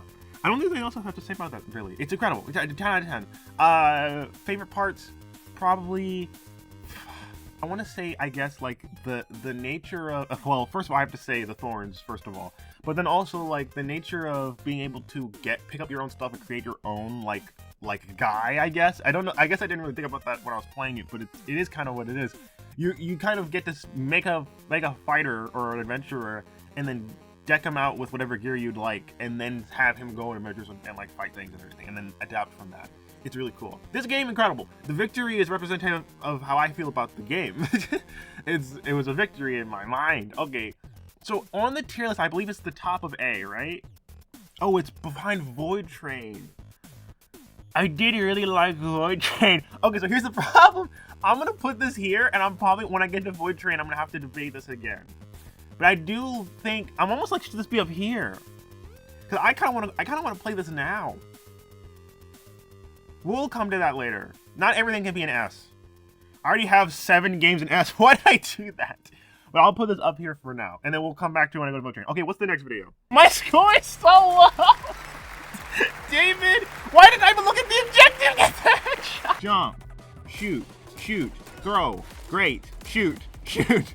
Take that up. Okay, shoot this guy. Okay, ideally we would have gotten a headshot. That's okay. Take his pistol. We're keeping it moving. He's throwing. What's up with that? What the fuck? Yo. Pretty sick track to die to. Didn't he say that once? I want to be Harding when I grow up. What'd you say? That's me. It's Harding. Yeah, you're probably wondering how I got here. Punching this guy's balls. Well, guess what? I've been running from the government my entire life. I was born age 6 with a knife in my hands. I'm your beast. I am beast. Great, incredible game. Once again, I think the best part of this series was learning about indie games or like unique games that I otherwise would not have played, obviously. I didn't know this existed. It kind of reminds me of Super Hot a lot. You guys remember Super Hot? And I had no idea what I was getting into when I looked at the gameplay or when I had my first impressions of it. I think I just picked it off the name. And I'm so glad that it was this very like fast-paced, hectic shooter game because it's so fun. It's also so silly. Look at this little guy. Look how silly this little guy is. My expectations were a little curved when Harding was super like all the time. Oh, he just killed it. I think I like this guy, but this could get annoying if him just being like, yeah, I'm actually awesome, and then I have to play as him. Him as a character ends up being very interesting because they keep the tone, but the idea, like, I don't know, it can be rough to be like, the main character is a guy who's very strong and powerful and is never ever wrong or has to like struggle with anything. He gets shot at one point, but he never really, he's fine. He's fine. It's like, I don't know, that's fine for this game, the context of the game. I said it in the video where I'm like, Harding's gonna be like something like a 12-year-old edgelord. Like if he can't back it up, I hate this guy. I do like the concept of using like this type of text and like it's a very unique game. They really used what they had to make something greater than some of its parts. That's what it feels like. It feels like the gameplay is just a game, right? It's just a shooter with certain mechanics and throwing things, and it's very like there's a lot to it. It's dynamic and kind of a sandbox situation because of like the things that you do, like how you could throw guns and then pick up. Like throw their grenades and combat knives and all this crazy stuff. You kick people. I suck. Ah! David, you can't just punch everybody. Throw. Give me that. I like how Harding is such a cool character, and then I'm playing it. It could have been very restrictive by just being that, but they managed to make a story, have maybe a story in it, and then have the characters have dialogue, and then what's his name? Byron with the pink mitten. It's like I played pretty much all of it in this one video. I did finish it off camera. I could show that. Can I show that? I also debated. I was like, what if I played every game that I was talking about, and then I realized my computer would explode. Oh, I do have it. I didn't get S and everything because I'm not that good, but I did finish this. Well, it's 71%. That's just because of the objectives. Okay, I went to the end. All right. This is a credit scene. You just kind of kill people. But there's also these like challenge, support group, cold sweat. Apparently these are, some of them are challenge mode, but some of them actually take place after the story. Yeah, said after the events of the main campaign. So I'm gonna have to play this on my own time. But like that's why this game is in the S tier, like at the very top of the tier list, because I am playing this for myself. I love it. It's so good. Yeah, good game. Story-wise, I think I mentioned this story could be kind of edgy or silly because it's so like Harding is always in the right. Pull your agents back, Birkin. Yeah, Birkin. I'm so cool. Me in the woods shadow boxing due to how cool I am. But it does manage to kind of pull it off. But let's be real. The story can be summed up as a soldier from the I want to say IMF. That's Mission Impossible. A soldier of this group that they're in or whatever they're called. Like defects. Oh, it looks so bad. Defects goes and lives in a forest.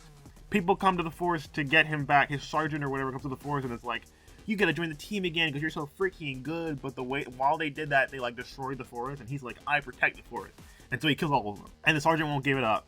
He just won't let go that the guy won't join his group, and so he tries to kill him, and then eventually he fails. There's also a guy named Byron who's got a family and has a pigman. When I mentioned in the video, I'm like, that's very funny that we decided to save this guy because he asked us, but like all these guys also have families. Like hypothetically. Like he asked, I guess. That's what hey, it's a good lesson to kids out there. The worst they could say is no, I guess, and then kill you, and then throw a combat knife at your head and jump on your friends. Ah! Other than that, the story doesn't really matter, to be honest. The story's not bad. It's better than what it could have been because, like I said, I ran into that picture.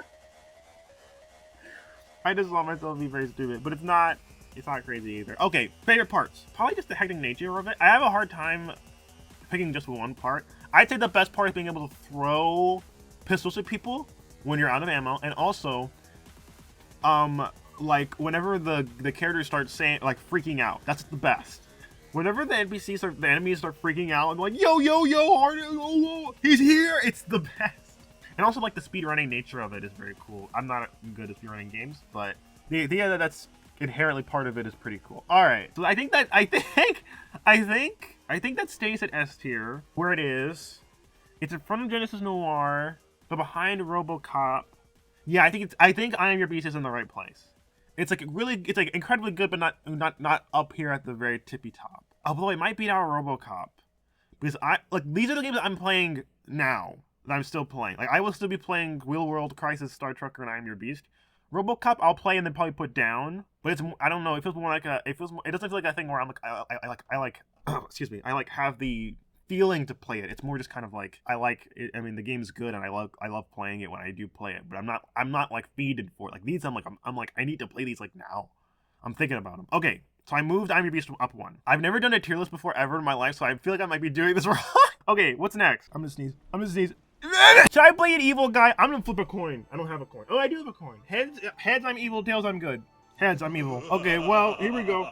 And well, you should. I'm bound for great things. Yeah. Oh my god! Yeah!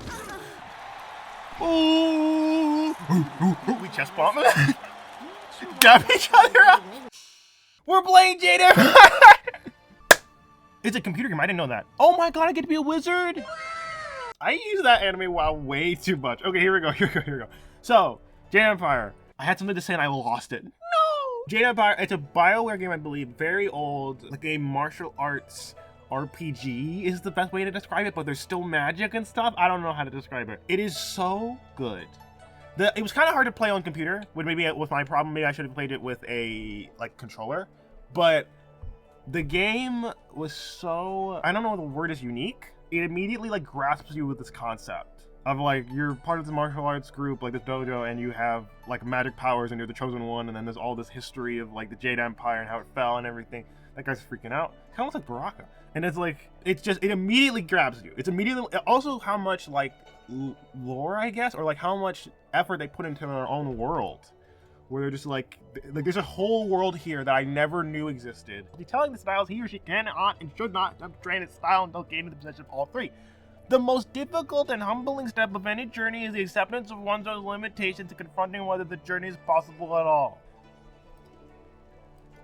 No! My first impressions was kind of, I kind of got the gist, but I didn't know it was an RPG.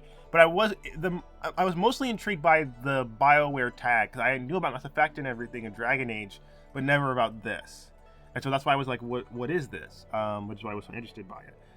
Gameplay-wise, this game is very, very interesting, and I think it's an RPG, so you can get very deep into it, and like, be very immersed in like the mechanics of it all. I guess that's what I'm trying to say. Like the building of a character. There we go. It's an RPG. It's like there's a lot going on. The fact that I only played like 1.5 hours or an hour and a half of it or 2 hours of it, and still got to see so much of it, like the different move sets and the different weapons you can find and all the different powers you can pick. And I love the customizability that RPGs give you, and this is no exception to the rule. Yeah, the game is mostly now that I'm thinking about it, the game is mostly just a lot of combat. If God wanted you out of the swamp, I'm gonna have to get you out of my swamp. There's a Shrek joke, but I can't think of one. Ow! Does he say get out of my swamp? Or get into my swamp? Or you say get into my belly? Or is that Austin Powers? That's Austin Powers. Who says get out of my swamp? That's Shrek. Get out of my swamp and into my belly. There's dialogue choices. No, that's not true. There's a dialogue choices in like BioWare's Telltale, like, not Telltale, no, Telltale, like, karma system of like good versus bad. I did watch another video. There's a YouTuber called Ghost Charm who's way bigger than me, or you probably know, who talks about this game in his Villainpedia series and then by itself. And I think he mentions that it's less about just like bad and versus good versus more of like a truly like a style or like a lifestyle you choose, I guess. Open fist lifestyle, but it's essentially like the way you go about taking down these people. It's not inherently bad or inherently good, but there is like you do have to choose, what I think is really cool. Like it's separate from things like Knights of the Old Republic and like Mass Effect and everything with like the Paragon and Renegade. Yeah, even watching it makes me kind of want to play it. Maybe I should I'll put it up higher on the list. I will say the game, like the fighting was a lot harder than I thought it would be. I did have to turn it down to easy to continue play before I continued playing. But it's other than that, the game is incredibly fun. It is kind of slower paced than I would have liked, I guess. Despite how hectic it felt, it didn't feel like I was doing a lot. Will you be upset if I run past all of the students? I go straight to Master Lee. I want to see what else is going on. Spirit Cave, got it. I'm already gone. The game cuts back to my face and I'm running. Who is this? Oh, it's a gal. I will return when I'm ready, Master. I'm gonna go train. I'm gonna go train, and I'll be the greatest there ever was. Be the very best Ash Ketchum. My boy Ash Ketchum. Represent. He's not dead. I'll be back for you, gal.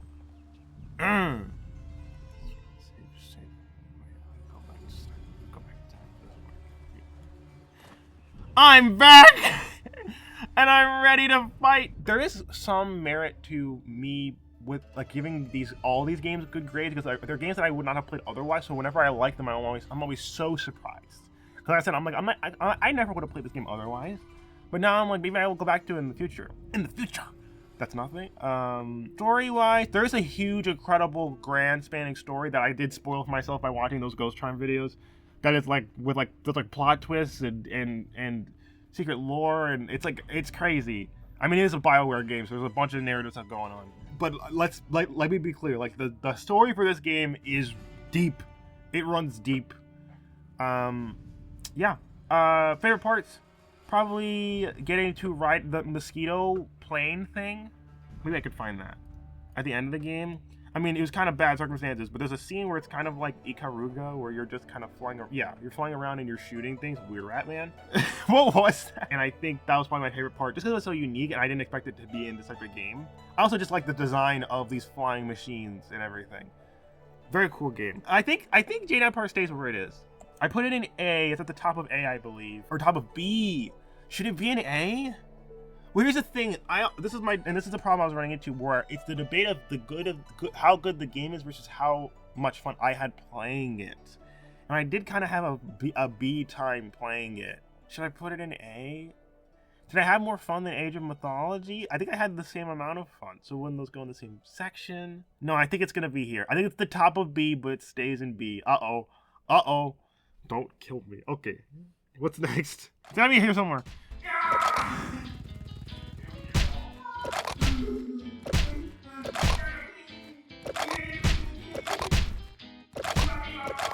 Apologies if I'm being rude, sir, but you seem pretty low. Not hitting the wall. Game right! So I have to say, this game punched me in the teeth. It's so cute, right?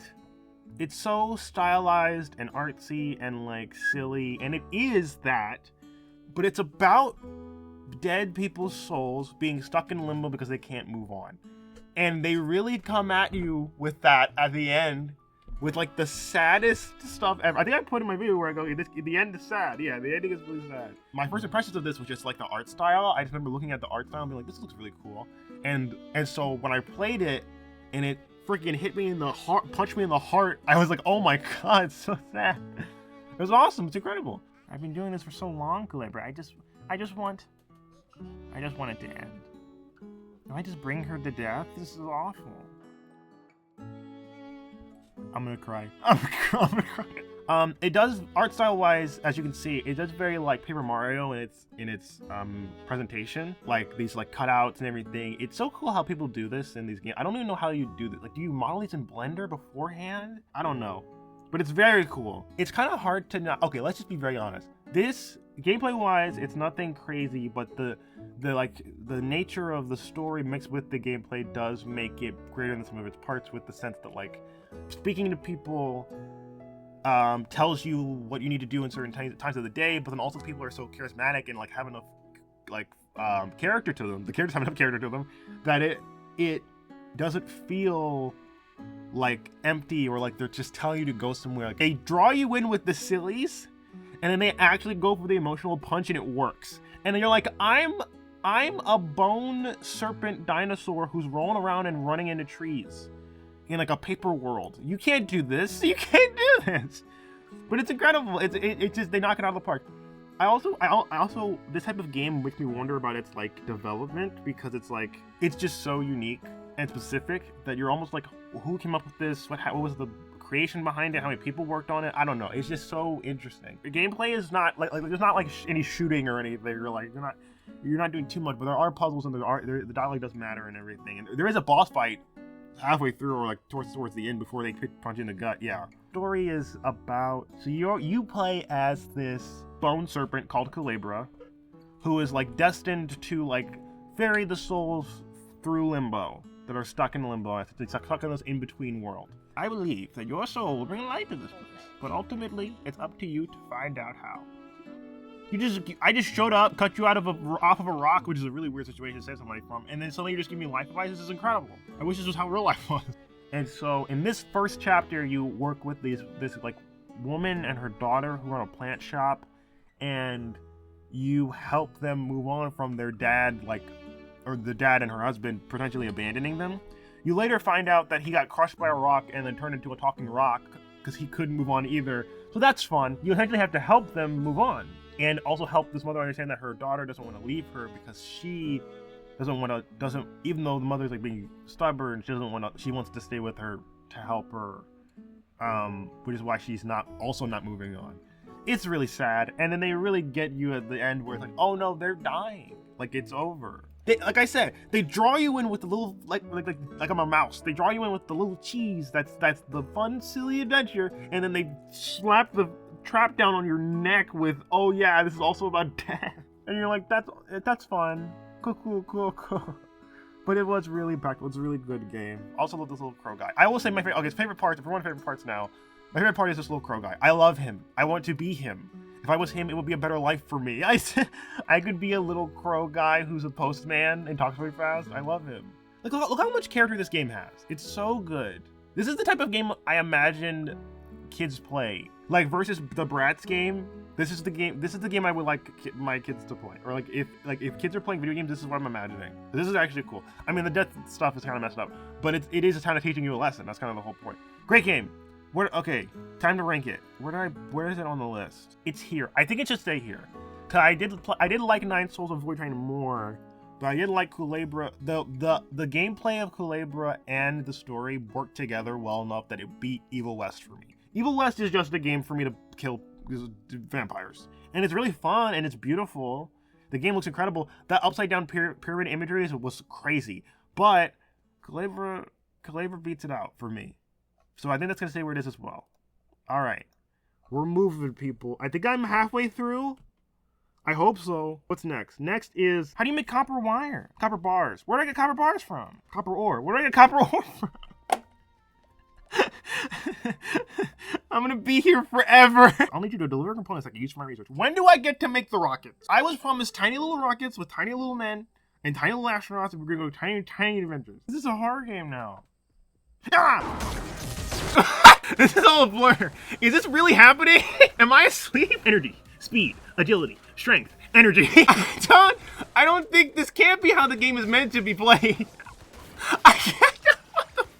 Little Rocket Lab was one of my most, just like Battle Spy, one of my most anticipated games. And I will say, Cyber from Battle Spy, oh my god, that girl's just up there. I didn't even notice that. Helper. Unlike Battlespire, this game has content to it. I just couldn't get to it. I had already worked through like an hour and a half of just Little Rocket Lab and I had gotten nowhere. So I put this game in B, I think, or C, because I'm like, the game has content to it, unlike Battlespire. It just also is, I didn't like it. I also wanted to build the rockets. As I mentioned in my intro section, I'm like, I was promised tiny little rockets. And I got to build rockets. And I didn't get to build a rocket once. I didn't get to start building a rocket. I was building flipping treadmills. Treadmills? Conveyor belts. There it is. Conveyor belts and putting them into tubes. And it's like, that's not fun. I want to make a rocket. Oh, it's best if it's... No! I need to put... Why did I make this? This needs to be over there. It's all bad. It's all bad. I need 50. Okay, that's fine. That's fine. It's fine. 50 gears. What are you going to do with 50 gears? Who's asking? Probably Tim, Cliff, and his stupid letters. I need 60 gears to pay my rent. I know that there is a place, like a certain time frame for you to get there, but I couldn't do it. And I was like trying so hard and working so fast and cutting things out to get it to work, and it just was not working. So I did my first of what I now do from now on. I think it's like double features, where it's like, if I'm playing a game that ends up being a dud or not fun, I'll just try to play another game so that I can make up for it, or like have two things happen in the video rather than just one. I understand that this is one of those games where you have to work through like time to you know, eventually build up to that, but I couldn't do it. I will also say, and don't kill me, I'm also one of those people who could not do Stardew Valley. I have no patience. And that's my fault. That is on me. But it is true that I tried playing Stardew. I've tried starting and playing through Stardew Valley like 3 times, maybe even more than that. And every time I get a big start and I'm like, I'm gonna do it. I'm gonna be consistent about it, and then I never touch it again. I don't know. And this is very similar to that. But the game hypothetically could be very fun in the future, and the story is kind of like, I don't know how much story there really is. There's a lot of notes, and I know at the beginning your character is like crying in front of like a warehouse with her grandma, but I don't think there's too much of a story. It's more about the building, I think, and you eventually probably get to build rockets. Probably, I don't know. I never got there. But favorite part was me accidentally hitting Alaka in the face with a wrench. Why don't we get started by breaking down some of his old equipment in the yard? $10 says she lost the rocket. She lost. Yeah. All right, I'm back.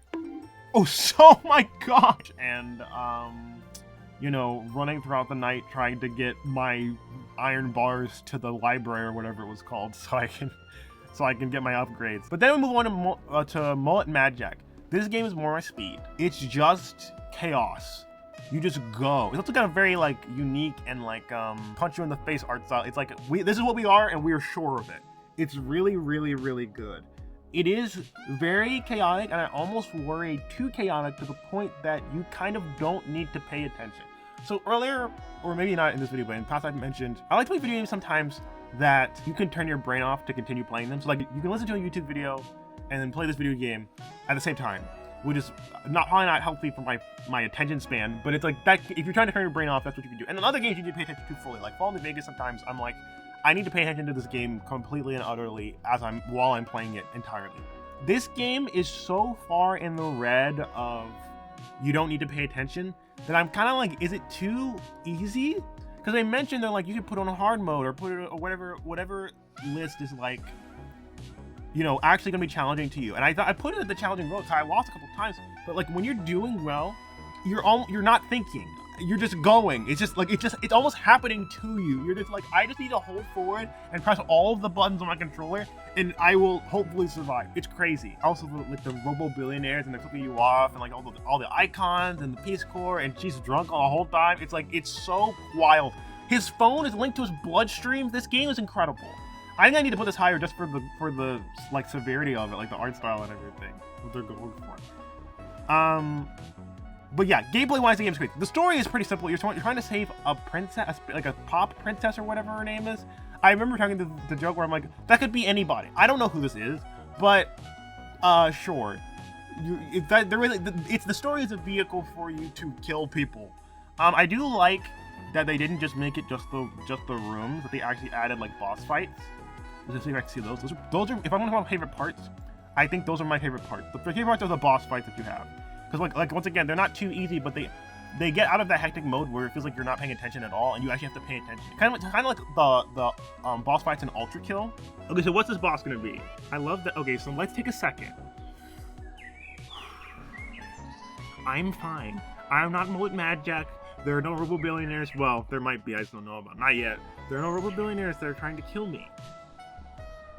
I don't need to kill everyone in a 10-second time span, or else I die because Twitch chat is not funny anymore. You have to really pay attention to what the boss is doing and adapt like immediately. Like you need to follow your instincts essentially. It's really cool. It's great. Yeah, I love it. All right, I put Mullet Magic up here behind Evil West, and I think that's correct. Because I had more fun than Full Throttle, and I'd probably play it more than these games. Maybe I should put it next to Quake. No, I had more fun with Mullet Magic than Quake. And then I think Little Rocket Lob stays down here. Because Steelers Resist kind of had nothing happening in it. Young Sons wasn't finished. There was nothing to do. Oh, jeez. Young Sons didn't have anything to play. Little Rocket Lob had stuff to do. I just didn't have fun with it. So it's the top of C in the with that merit, but I still didn't like it that much. Okay, what's next? I can handle it. Just watch me. Whoa! This is what I think is supposed to happen when you meditate, but it never happens. Give me map data. Give you benefit. Big ups. Cartoon booms. Benefits, like what? He just told you! So Nine Souls was one of the games that I wanted to play the most before I even got Game Pass. It's similar, it's almost here on the edge of why one of the games I should not have played, because I was like, I wanted to play it so badly that I probably would have played it on my own time. When I was recording this video, I had a very short amount of time in between my schoolwork, and then I also got a call from my grandma, which ended up taking up like an hour. And so it was like, this recording is an hour long, but it's like, or 40 minutes long, but it's like mostly the hour of gameplay that I did. There wasn't a lot I didn't get very far in this one. I didn't beat one boss. I beat the tutorial boss. So this game is incredible. I guess I feel like I should go without saying. It's been out for a while, and I don't know if I won any awards, but it should have. This game is like next level good. Look at that snake imagery. It's so cool. I mean, gameplay wise, it's very tough. There's like the parry mechanics. It's almost like Hollow Knight's the only game I have reference to, so that's why I'm using that. Oh my god, looking back at that was his sister. See, I'm learning things from rewatching my own gameplay.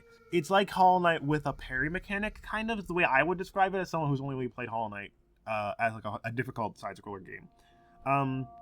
But it's so like stylistically confident that you almost can't help but be invested immediately. It's so incredible. There's this whole world. It's so good. Gameplay wise, it's notoriously hard. It's a classic platforming, like you gotta jump around, and it's kind of like Metroidvania where you go to certain areas to get certain elements or upgrades that can then help you get into farther places, do better. Filled with deadly enemies. Now you can learn them like Hollow Knight, like any other game, like type of difficult game. You can learn the enemies, but I was bad at that. So I want to make sure that this is clear. This game is incredible. I'm bad at it. Dodge. Okay, here we go. 1, 2, 3. Great. But it still was so much fun to play, and I'll probably play it after this. I think it's tough enough that I kind of want to play some silly games first before I go back to another hard game that's probably gonna be really long. The story, can I even truncate the story? It's so crazy. Okay, so from what I understand, I think, because I also feel like this game is one of those games where there's a lot of like reveals or plot twists or secret hidden things. You are a god or whatever in this world equivalents to people think that you're kind of a godlike person called a soul, like of the 9 souls, I think. Oh god, I'm gonna be so wrong. This is what I got from the first hour. And you end up defecting for some reason. We still don't know why you defected, but for some reason you end up defecting. That's why that old cat lady, that grandma lady, beat you up and threw you off the cliff like you're Kazuya and Heihachi. After that, you then are down here with a little kid named Schwan, I think is his name. Probably pronouncing that incorrectly. Where your intention is to secretly board the 9 Souls ship or like their city or whatever, and then kill them all. because they're abusing their power, I guess. I don't know if you're part of that power. I don't know. There's a lot more in the story that I never got to because I played like 1 hour of it. But you are essentially like a deadly killer who will used to be a part of these bad guys who are like killing innocent people from different planets. You're like part of, oh yeah, and you're an alien. Oh my god, I forgot about the fact that you're an alien. Okay, there's just meat. Whoa! Oh, the ape men were the villagers. That sucks. Because they only need their heads. They put the rest of their bodies, they just leave the rest of their bodies with the flowers and dispose of them. This! Hey, lose your head? Immediately makes a joke about it. Ah! It's very messed up. It's kind of invincible coded, like the Viltrumites.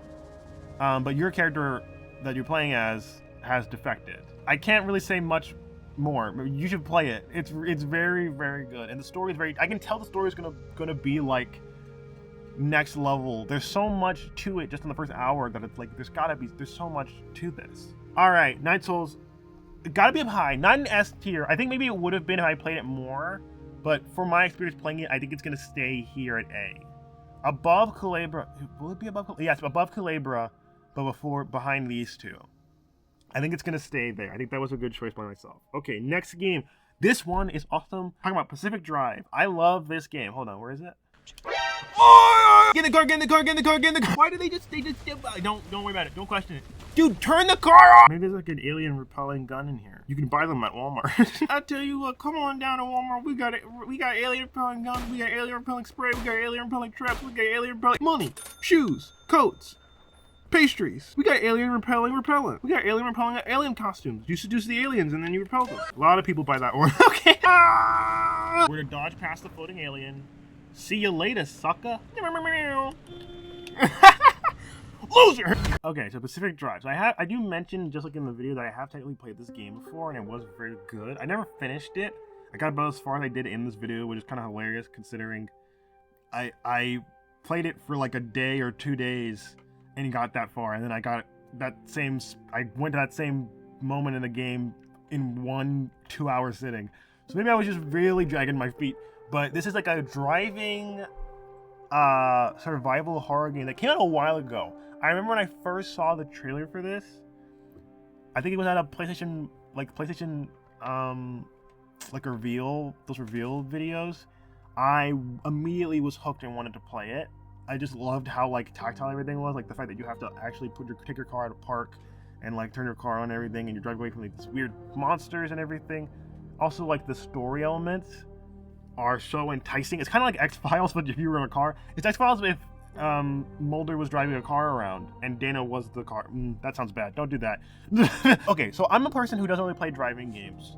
I recently have gotten more in racing games, but I never play racing games, ever. Like, I guess I played them. I didn't care about them, and I wasn't very good at them, so I was just kind of like, meh. Because of the context and everything, and like the horror aspect of it, to ever make me invested in a game where the main mechanic, like the gameplay, is driving. You're also collecting resources, but it's like the thing that you're doing most of the time in the game is you're driving around. And it helps that the game is so beautiful and that all these places are huge and there's all these weird like random sandbox environments due to all the different, I think they're called anomalies. Like the anomalies that can show up. It's like this is the first game ever that's ever been like, maybe I actually play more driving games. I know they're not like this at all, but I just thought, I don't know, it's like, maybe I can get used to doing this most of the time. Yeah, gameplay-wise, you play as like this guy, you're like a delivery driver who drove into the wrong neighborhood. We're gonna avoid that. I like that everything is, greed. I don't think this is what they meant when they said force or greed. Get out in nature, they said. It'll be fun, they said. Can you just hunk of junk go any faster? I pray to God, I pray to Jesus, I pray to the Lord, I pray to the car of God, I pray to the car. Oh my god! And then you get stuck in this like government experiment gone wrong part of America. And they even mention that because you are in this section with this anomalous car, you are now attached to the car. So if the car dies, you die. When I was like, that sucks. They kind of just I could have missed that very easily. They kind of just say that and then brush it off, and you're like, what? What do you mean? But just a very cool like story reason. And then also like you're the only normal guy, and you're being guided by these 3 scientists who used to work on the project. Which I always imagine, I'm like, I know they just made it because the protagonist is silent. But I'm always like, if this was not a one-way radio, I would be chewing them out constantly. I'm the only guy who is out here and everybody else is telling me what to do. And it's like, yeah, okay, you gotta drive here. And they're like arguing. And it's like, hey, dude, I'm the one in danger. You guys are all hiding. And you helped make this happen. Shut up. Like, help me. Like, but yeah, this game, it's like a survival driving game where you have to collect resources to then improve your car. Now, I've never seen playthroughs of this where people have like maxed out cars. I don't know how high it goes. Like if there's a level where you can reach that you will feel invincible or something. But I do know there is so much customizability to this game. And it's really a testament to the developers that I never once was like, oh, there's nothing I could do in this moment. There's something you could do always, even if it's a bad idea. But it's so good. The repair station, yeah, it's just, I don't know, it's just very good. I talked about the story, I think the last part of the story that I got to was jumping through this like weird portal thing. Oh, this is bad. I can do it.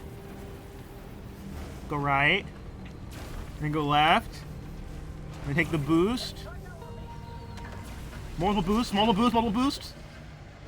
Did I do it? Ophelia, who's Ophelia? Is there someone in the another plane of existence or something? What's that about? I do another part of the world and then hearing about the female scientist, I can't remember her name, her like wife or something, or something that was connected to her. So there was definitely a deeper story here. I only got to the beginning of it because I do all these videos, but it hooked me from when I watched it to the moment when I played it for like 2 days, and then when I played it again for my channel, it's so good. It's so good. 10 out of 10. We'll play again. Lovely game. Good game. Good job, guys. Wow. So I rated it in the S tier. I put it in the S tier. I put it at the end because of my knowledge. I said this before. Because of my knowledge that I already played it before and I knew I liked it, I kind of put it at the end. Because it couldn't really surprise me or bring me new joy or addict me in a different way. It is very addicting. I'll probably play it after this. But it's kind of separate from the rest of these games. Even though it's an S, which kind of sucks for something like He Is Coming. But you're fine. I love you guys all separately in individual ways. Okay. Next up is Quantum Quake. So Quake. You hate to see it. Parents want to teach their kids. They're like, we don't want to teach you these lessons in the real world. They'll throw grenades at your head. And you're like, no, they won't. We saw the nail gun. We saw the nail gun Supreme. Nail gun Mach 2. Nail gun V2. Nail gun Mach 2 V2. VTuber Hatsune Miku. Oh, I fell. Dumb, idiot, dumb, stupid. This video is also interesting in the sense that I got about an hour in to 30 minutes in, and then I had to cancel it because I was gonna play Quantum Break, but that doesn't happen. I forgot about that. I wanted to play Quantum Break. Okay, super fast Quantum Break review. I remember watching Jessica play Quantum Break years ago when the Xbox One first came out, and I remember being like, this game is weird, and I thought it was fine. I think it stars Sean Ashmore, who's like the Canadian actor star who's in like other things. One of Remy's first games, or not first games, but games that I remember. But I feel like no one ever talks about it or remembers it, because I think it was like Alan Wake, then Control, then Alan Wake 2. No one talked about Quantum Break, which was in the middle. And I don't know if it was good or not. I remember it was just kind of like the big thing that happened when the Xbox came out. But I wanted to play it, and I never got to because there was a tornado warning where I live. And so I had to stop recording. Quake is a classic. We all know what Quake is. Hi guys. It's like it's up there with like Doom and I guess like Deus Ex or Duke Nukem. That's what I'm thinking of. But like Quake, I think Quake was the first one to really impact like first-person shooters this way. So I don't know if they came after or before it, but I just know that Quake is the thing you name when it's like the initialization of first-person shooters and how they're played and how they are paced kind of comes from Quake. I mean, there's no story. It's not even like you're Doom guy and you're like destined to kill devils or something.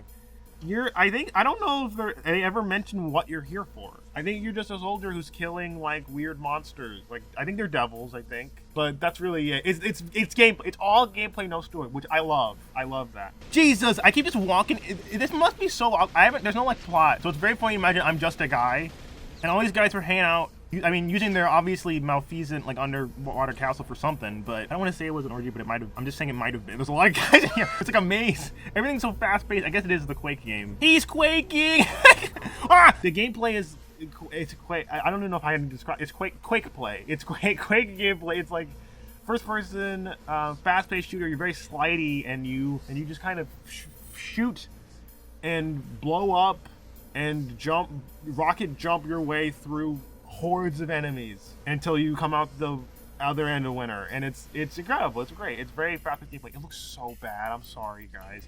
I fixed the bitrate. I fixed it. I do really love this type of just fast-paced, you know, moment to moment. It's almost kind of like a I don't know if this makes sense. It's almost like a cookie clicker where you're kind of just moving and clicking. Cause that's kind of the only contact of what's happening. But yeah, I just love games like these where this is the type of game I'm talking about where I'm like you can just turn your brain off and just play it. My favorite part was what was my favorite part? I don't know if I had a favorite part. The whole game's pretty good. Nothing particularly crazy. I think there's a part where I'm on an elevator. I think. Oh, Trap Guy. Trap Guy. I love Trap Guy. There's a guy. So in this game, there are these traps in this level. Whoa! They put spike traps on the ceiling. Oh my god! I can't. Big ups to Trap Guy. His name is also Trap Guy, just so you know. That was genius. We should put the spikes on the ceiling. Mr. Trap Guy, we'd like to give you 16 raises. We would like the idea of being like we're all mindless knights and like demonic spawn, and then one guy is a genius and has the idea to put the spikes on the ceiling and put all these traps around. It's like the Trap Guy's kind of half their force. I'm gonna be honest. Like the Trap Guy did everything. It's also cool to like look at the models for these games because of how old they are. It's cool to just look at like these 3D models of enemies and really look at how they design them because they're kind of like stretched polygons, but they still evoke a cool image in your mind, which is cool. Good game. Nothing crazy about it. I kind of had to end the video early, like I said. Can I rocket jump? That's crazy to me. Oh, okay. Me about to die. Oh, okay. I don't think I need to move Quake. I don't feel particularly better or worse about it. It's Quake. Good game. It's a good game. But wait, I don't know. All right, next one, RoboCop. This one's awesome. This one's the best. Grab. Yeah. Oh, can I throw him out the window? Bro, you are so screwed. Crime doesn't pay. Yeah. Jesus. Oh, he went through the building. Can't a guy just sell drugs to kids without I don't remember getting on a roller coaster. Okay, it's okay. We'll kill you soon. I don't remember hooking up with a RoboCop. You're in jail, sir. Can you see me? Can he see us? I don't know. Just listen. We're playing RoboCop. Look at the lips on this guy. It's crazy what they did to his lips. There's like certain things that games can do that make them 10 times more fun. Like adding a grappling hook or a double jump or allowing you to pick things up and throw them at people, including other people. 10 out of 10. It makes the game so much better. I can be doing nothing, but if I can pick people up and throw them at other people, I will be having fun. RoboCop is obviously it's a household name. It's like RoboCop is a game made from a movie. He made fun of his own stutter. It's a game made from a movie, so you kind of already know what you're getting somewhat, but it is a great example of why different mediums give you different stories, in the sense that being able to play as RoboCop really does change, I guess, my outlook on him, or it does change the context of what's happening. Obviously, this is a different story than like the movie, or even I think there was a show. I don't know if there was a show, but I don't know. The fact that I can pick people up and throw them out of buildings is like it's like obviously not good in real life. He wouldn't do that, but in the game it's very fun, and it's like, sorry guys, it doesn't feel good. I thought it would feel better than it does. Even she said, "Poor guy." Jeez. Well, should we be doing this? Also, the context of like the enemies and the like the tone that they're keeping of like the news. It's like though this game is. I want to describe this game as like rough yet polished. It's like polished in its jankiness. It's like it is janky. You can see it. How do I interrogate him? What do I interrogate him with? I don't know what do I do? I've just got him now. Should I throw him somewhere? All right, I'll throw him in the ceiling. Well, you're about to flatten out as I throw you at lightning speed into the ceiling. The way the models move, the way the gameplay is kind of stilted. Despite that, it makes something incredible. That is like the dialogue is like kind of bad, but it's still good enough to make you have fun. It kind of reminds me of Life is Strange, where Life is Strange is incredible, but the dialogue is so bad, yet it kind of pulls it off. It's like that. It's like it's more than just dialogue, but it's like the game is so strange Yet by leaning into its like subject matter and by leaning into its aesthetic and like what they want to do with the story, like the tone and tenor of the story, it pulls it off in a way that doesn't feel obnoxious somehow, at least to me. It's really good. Also, shooting people is incredible. In the game. The moving around is fun, the scanning is fun, the role-playing as Robocop is fun, being able to pick people up and throw them around is fun. Even doing the dumb little fetch quest missions in the precinct is fun. The game is fun. It looks incredible. I have so much fun playing this. I actually may need to put it higher. I may need to put this game higher on my list now that I'm looking at it again, because now I do want to play it right now. And what am I doing? You got 3 seconds! Last chance, weirdo!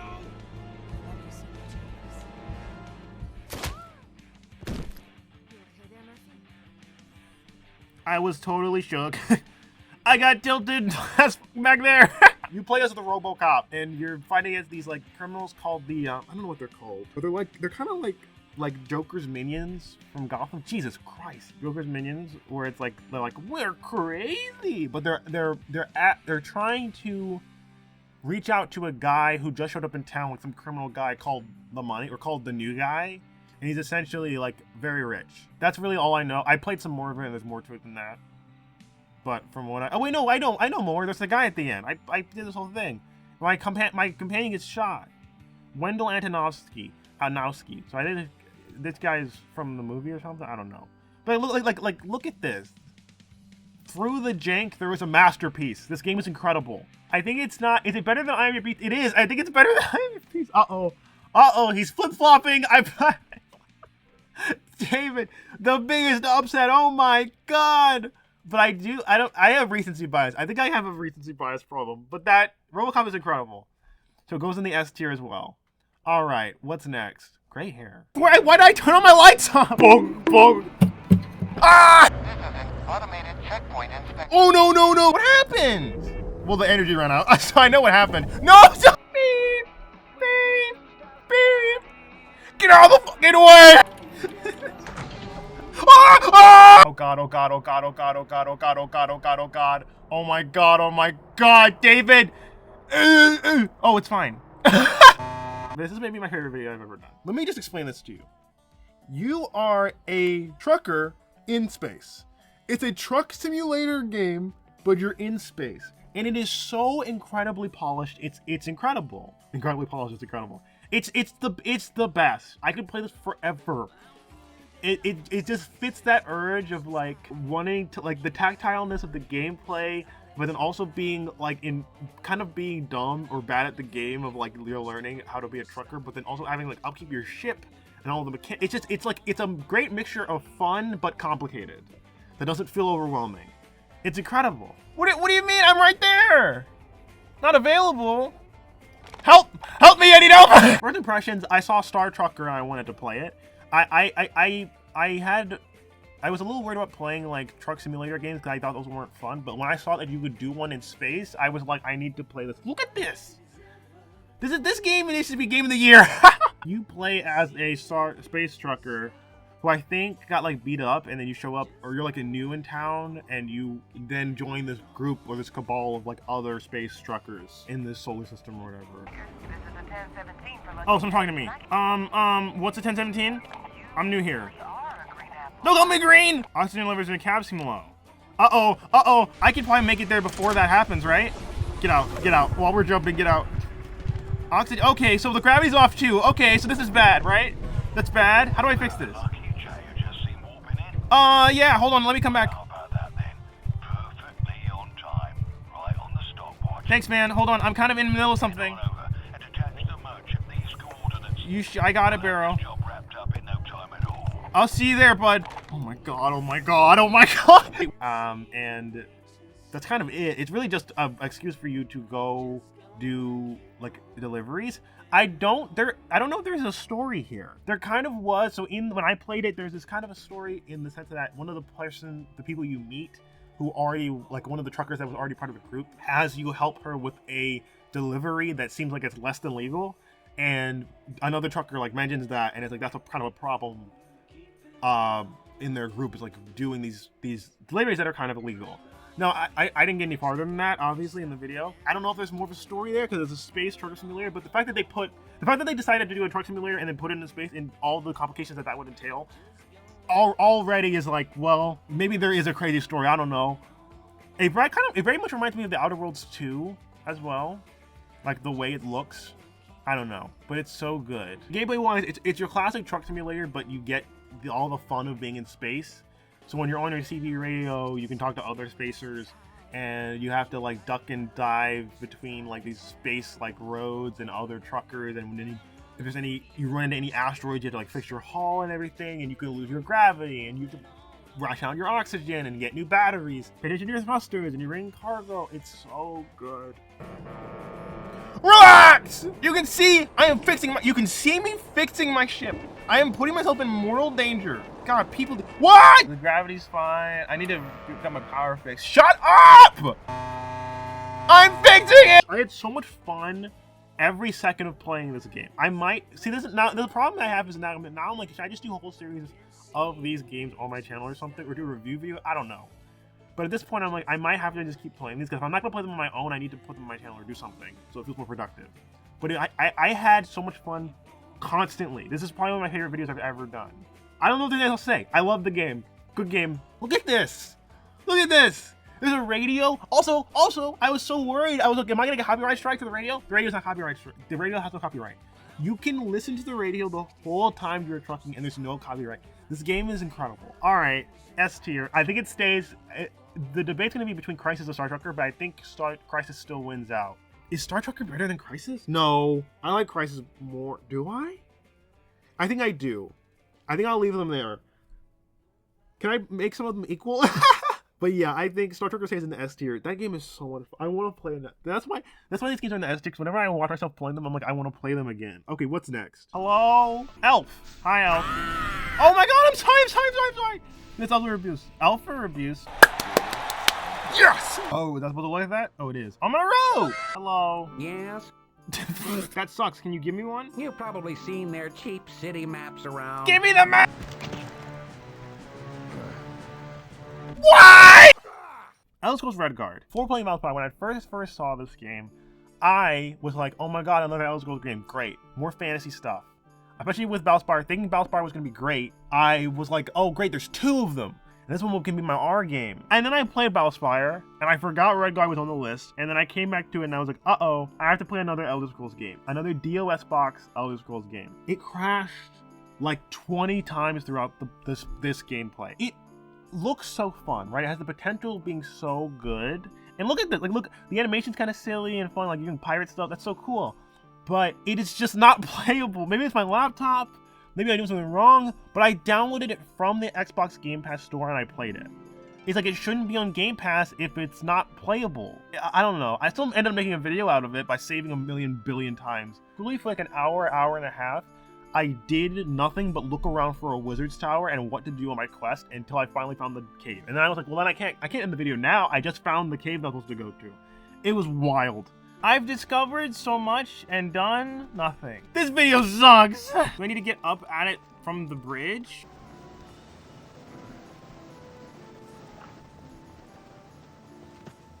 Oh my god, I did it. Okay, stop. Everybody stop. I'm taking a break. You play as a pirate named Cyrus who is searching for his sister because she sent out a message to you, like she was like worried or in danger or something. And she was a part of this rebellious group of Red Guards, which is the race in Skyrim, who were fighting against, who were they fighting against? I don't remember who they were fighting against, but they essentially lost, but the rebellion still held out, and she was a part of that rebellion. And so now the rebellion's in hiding, but she asked for help. She says she needed help, but now nobody knows where she is. And so now you're searching for her in this port, and that's kind of the point of the game. I want to say that Cyrus as a character has a very cool character concept. I think it's the ludonarrative dissonance of the game, because he seems so cool, and the gameplay makes him seem so lame. It's like, I don't feel cool when I play this. I'm just frustrated, and I suck. I died truly hundreds of times. I mean, I know it's up to my skill, but because this is canonical, Cyrus dies in every other universe but the one where the one specific universe where he actually wins and saves his sister. It's crazy. I was doing so well! What do you mean?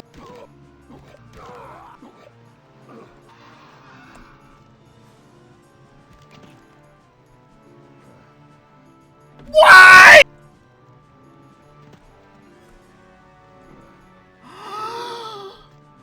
I made the sound effect myself. I need this to amount to something. Despite that, the game has a lot of charm to it. The gameplay is abysmal, but there's a lot of charm to it. And the story-wise, it's an Elder Scrolls game, so there's a lot of like lore and stuff that doesn't really matter. There's a lot of stuff going on that doesn't doesn't really matter to this story, but like if you want to learn it and learn about it, you can. All in all, I think maybe I was a little too harsh. I don't know. It's that feeling of like once you're out of it, you're like looking at it and like, wow, that's so fun. But I really had to cut so much out to make this a presentable video. I remember when I was doing it, it felt so awful. So I'm just gonna go with no. This game stays down there with Battlespire. Stay with your brother. You guys can be awful together. Favorite parts? I guess jumping on the mushrooms in theory was cool, but then in practice sucked. My favorite part was being done. And Erasmo! Wait, hold on, I love Erasmo. Hold on, let me find Erasmo. That's my boy right there. And this is actually my favorite part. This is so cool. Look at this. Look how cool that is. Erasmo's cool. That's my boy right there. I dap him up through the screen. I like Erasmo, but I think it's gonna stay where it is. This game was awful. It's gonna stay right here at D. It's better than Battlespire, but still really bad. Is it better than Battlespire? Battlespire didn't record and the gameplay was bad. This recorded, but the gameplay was bad and it crashed a million times. Actually, I think Battlespire was better because this was partially user error. This was entirely the game being bad. Although it's more charming than Battlespire. Would I rather play Ready Guard or Battlespire? I'd probably rather play Ready Guard again. I'll leave it there. Okay, what's next? You! I've dealt with enough things. You're done. You're cooked. You will not be on American Idol. I love you, Darius. This is our final ride. Oh! Okay, I guess speed this up maybe. Yeah, speed up. That can be fun. Well, unless I said something really funny. So is everybody gone? I know I like came into this void world and it's devoid of any people. Oh, it's not done yet. I'm dumb. Let's keep moving. That was me honking to the fact that I said I'm dumb because I'm not actually dumb. I'm actually incredibly smart. They agree with me. Is that tree an octopus? I never noticed that. Okay, first impressions, I heard the name Void Train and I was like, yeah, okay. And I loved it. It was incredible. You play as a like adventurer or like an expeditioner, not expeditioner. You're like, as the intro showed, you play as like someone who gets like sucked into this void, hence the Void Train, following in like a professor's footsteps. Hold on. And you have to find a way out essentially. So even though it's a survival type game, you are potentially trying to find your way out. And you get sucked into this void and then you are stuck on this train and you have to build up and go to all these stations where everybody is abandoned. And there are all these weird creatures like Darius, my boy Darius, I love him. And you do see, there are other like people there, but they all hate you because they think you're the professor whoever came here. So presumably whoever you were following or felt like whoever's train this was a bad guy, at least to these people. Are they talking about me? What the heck? Can I talk back? I'm cool. I'm chill. It's his trolley. That's the biggest nail in the coffin. It's like if you're using his trolley and he did a bunch of bad stuff, they're gonna be like, "That's the freaking guy." Why is everybody? In my mind, everybody turns into monkeys when they freak. Hi, Darius. I'm back. I killed a bunch of people. Sorry, man. With all these weird like alien monsters, it's incredible. It's a very unique premise of Void Train is. That also goes over to the gameplay, in which a lot of the game is you hanging off of your train by a rope and picking up resources to use to grasp. Ooh, can you get it? He can get it. He can get it. To like craft, you know, machines and stuff to make your journey more comfortable. Because you're just almost like there's no end to it. It's a void. I mean, they're kind of technically, I think, definition-wise, there isn't an end to it. It's very good. I had so much fun playing this. This is another game like, what was the game I was saying? Like Star Trekker, where I never felt like I wasn't doing something. They may just be like the psychological effect of using like a vehicle kind of. No matter what, I was having so much fun. It's like this game is so much fun. Also, another game that I'll probably playing after this. I only put it on A because it didn't feel S tier. Like there were enough games that I felt like I would play those before I played this again. But this game is good enough that I'm like, I need to finish this game. Yeah, gameplay wise, you have like it's kind of like a shooter, but it's mostly a resource gathering game, and then there's some story elements to it where you learn about the history of this world and where everybody went and what these creatures are and what you can build. It's very cool. It's kind of like that trope of like adventurer lands on an alien planet and has to survive, but you're in a void and there's a weird wizard cat seal whose name is Darius, and I love him. He's my best friend. Favorite part probably Darius, and also the very like silly, maybe I can show you one, the silly like hand animations they have for everything. I think it's a very cool thing. I think there's another thing that you could add, when I was talking about things that like every game can add and make it better, I think adding more silly hand animations makes games better for me. Because this is similar to the Outer Worlds too, me getting way too excited about running around with my shadow. Ooh, look at me. Hello, I'm kind of a dopey little guy. Yay! This is the guy who's gonna save the planet. When you say mean things about me, this is who you're saying mean things to. Avoid the steam, I know what to do this time. Oh, God. Dang it. Oh no. Let's see. Whoa. Like stuff like that. Relax. Like getting really weird with the gun. Like adding little character animations, especially when you're playing a first-person game, just adds a lot. This game has equal parts good story and gameplay and art style, and it's unique enough that it's like, this is a game that you're gonna think about wanting to play. I think I might need to put this in S tier. Maybe behind Pacific Drive, but I think this is an S tier game. I don't think it needs to be an A tier. Oh wait, I think it is an S tier. What am I talking about? Is it an S tier? David, he forgot his own tier list. Oh, it's not. It's an A. I think I need to put that in S. Whoa, this is a big day for Void Train. You're getting a promotion, bud. Getting bumped up all the way to S. He's doing it. He's really doing it. I'll put it at the very back. This is another S tier game. I think I have too many games in my S tier. I don't think that's how you're supposed to do tier lists. Who cares? All right. The penultimate game. The penultimate video, but the third to last game. And the reigning champion. It's Real World. Hey, quick question. Maybe I'm crazy. Oh my God! Wait, I have to play it! What am I talking about? Okay, stop. Oh my God, he's so dumb. Okay, time out. You didn't see this. You didn't see any of this. We're gonna come back to Real World because it won. The last video. Oh my God, I'm so dumb. This is my last. We're gonna go to the last video because I wanna. Here's the secret. I'm gonna play Real World for the end of the video. Okay, there we go. Ignore that. That didn't happen. And then outside of Gamepass, it's apparently 17 pounds. So I don't know what that is. Show that. What's that converted into real money? Real money? Uh-oh. He thinks British people aren't real. Welcome to Wednesday, son. Oh my God, thanks, guys. If you see anyone trying to throw these out, where do they even go? Oh, so are they coming from that? What is that? And what does that have to do with Hitler? This is a suicide mission. It's a what? What do you mean? This guy's fashionable. I gotta be honest, the new zombies are kind of pulling up. Gen Z of zombies? Gen Z? Holy schmackerel. It's the best when I think of something I just said is apparently the funniest thing ever, and it's nothing. So Young Sun and Zombie Armies are the last two games I played of my alphabetical, playthrough of the Game Pass games. Y and Z, obviously. I just need to get right into it. First impressions for Young Suns was really just because it was I think it was the only Y game on the list. So I kind of just picked it because of that. I knew that it was a game preview, but unfortunately due to He Is Coming before it, I thought there would be more preview to the game preview. But I think I said in this video, I'm like, this is a game preview because, spoiler alert, there is nothing to do in this game. I don't currently have a quest, right? Rolodex coming soon. So this game is really early in development. Is this game empty? It's fine if it. Well, it's not fine. It's a game. It's on Game Pass and it's a game preview, but it feels like a preview of a preview. This game is not bad. There's literally nothing to do. I can't see like there is game here. It's polished enough that there's something that they're going for, but there is no gameplay. I played for like an hour and there's nothing else to do. And I looked it up and I was like, is anyone else experiencing this, or has anyone else figured out what you're supposed to do? And there isn't anything to do. You play as what they're called Sundogs, and you go around the space station and you are meant to, I think, help like the solar system. I think I'm not entirely sure because they don't really give you much to do. You kind of just can buy plants and furnish your ship and then go to other planets and take rocks.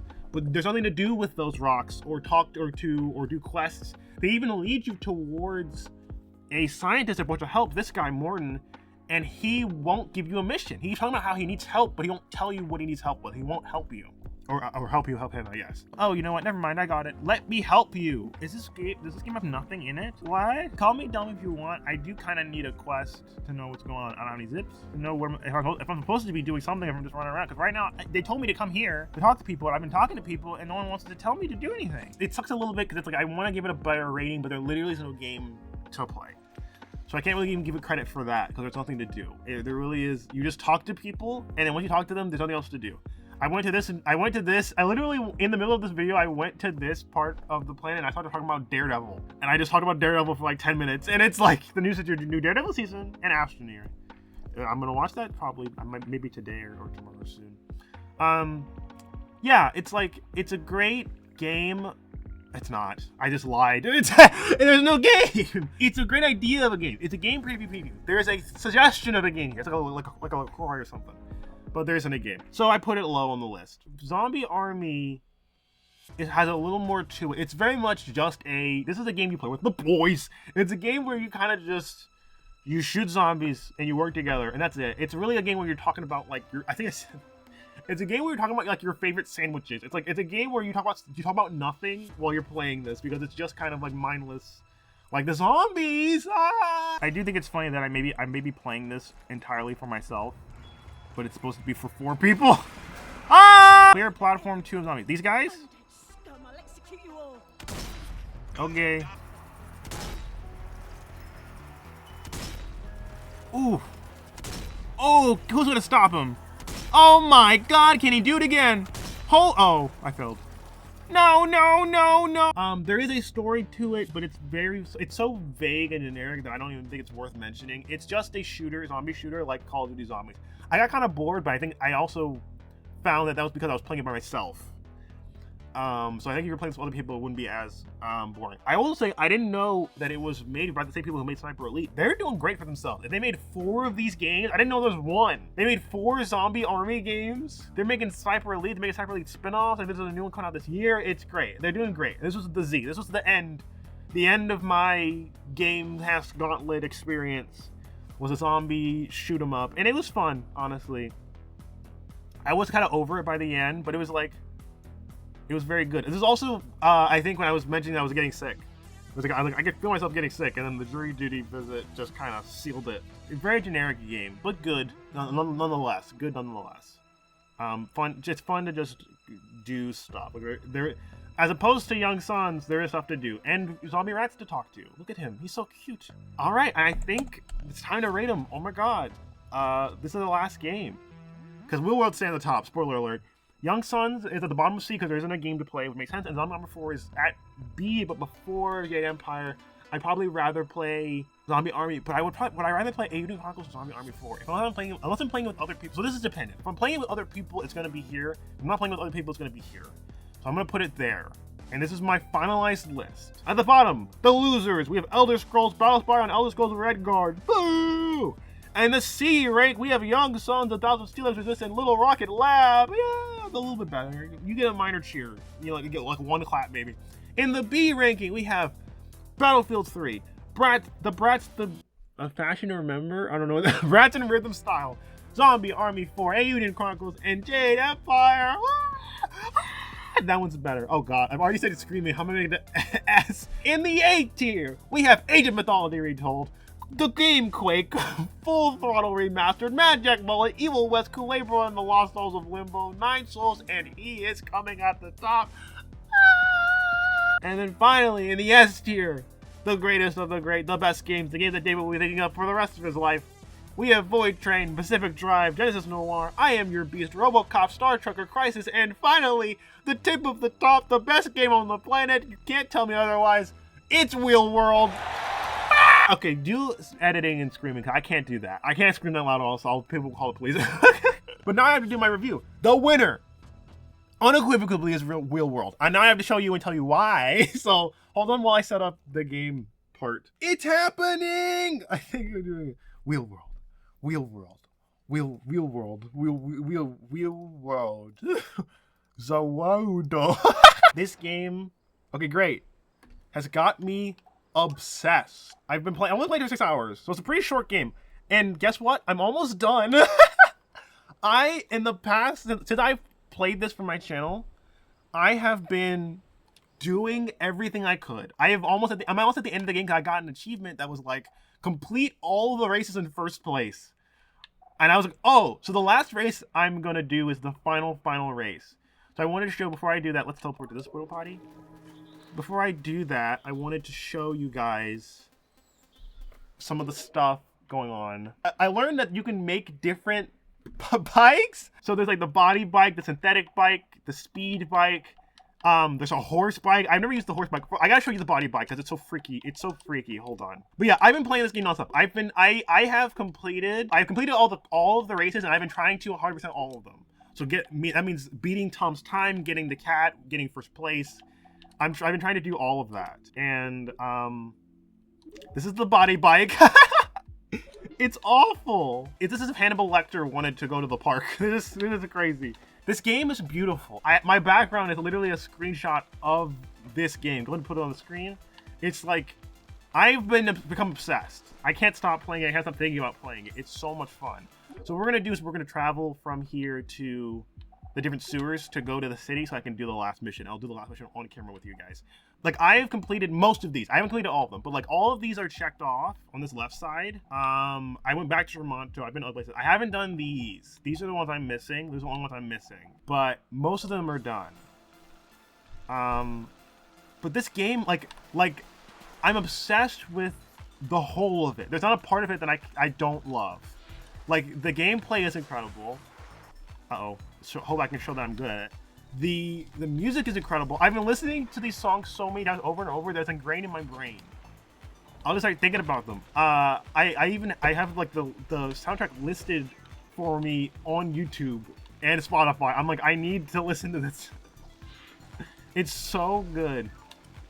This is how you know you're obsessed with a game, because you can't stop thinking about it. This is kind of what happened with Hollow Knight when I first played Hollow Knight.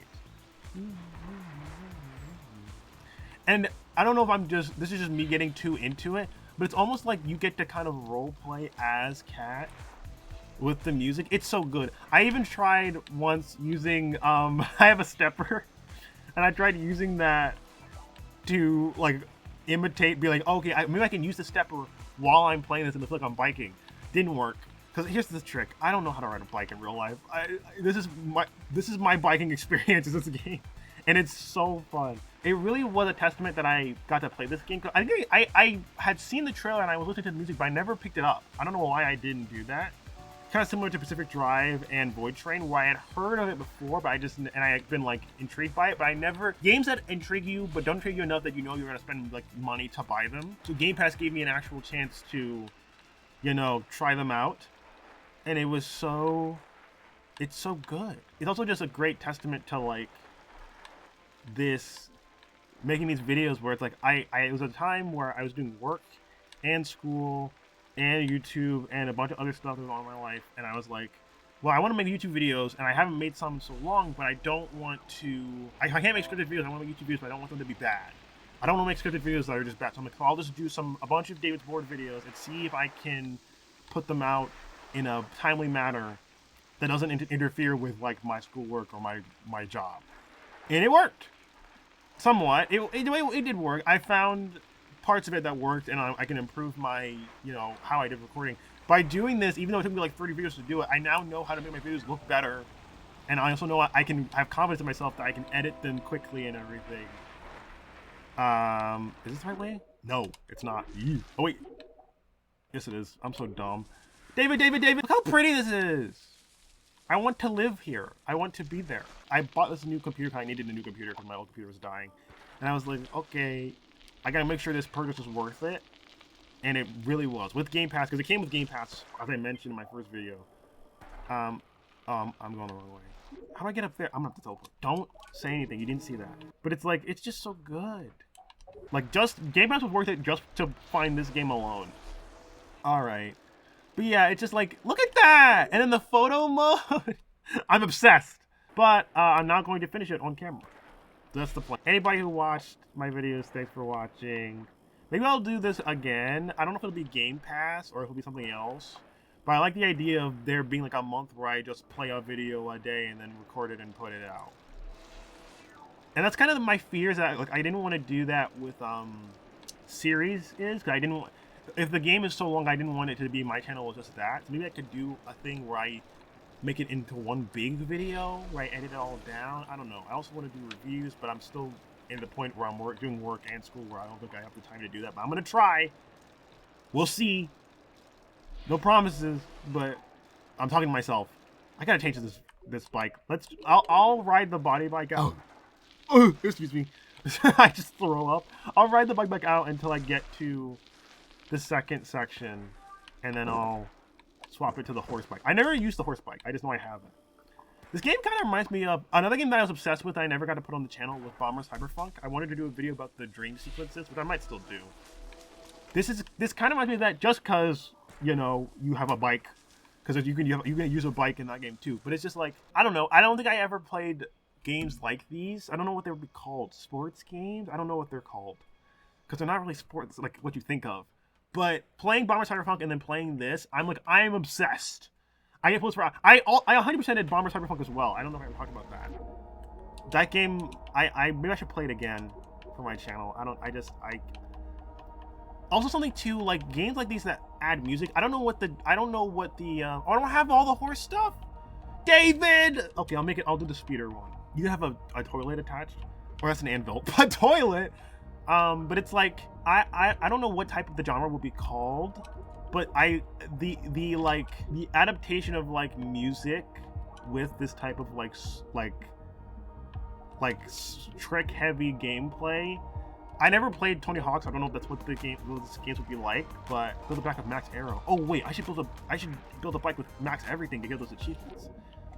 Because this is the end. That's where I'm going. So let's not do that yet. Hold on. I'm gonna get some achievements first. How do I get one for max power?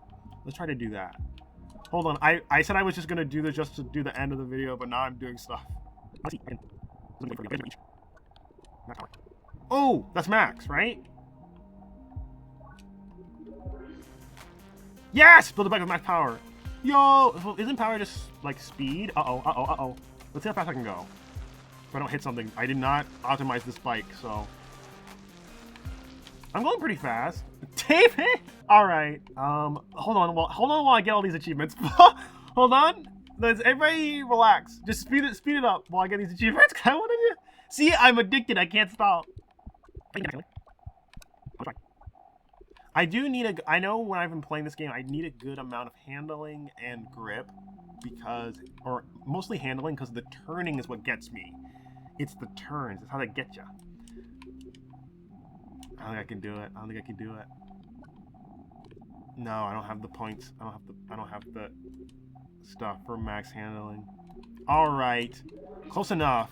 But I can turn corners like a maniac. Okay, if I don't sit stuck. All right, let's take you back to a bike that I can actually use to finish this game. But like, this game is incredible. Hold on, let me show you this. Let me show you the city. I mean, I don't know if people haven't played this game, this is why I'm showing them. But you probably already played this or seen gameplay of it. But there's a whole city level.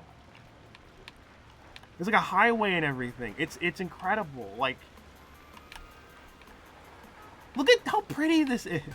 I need them to make DLCs for this, where there's a bunch of different places you can go to. Look how cool this is. Like, I love video games.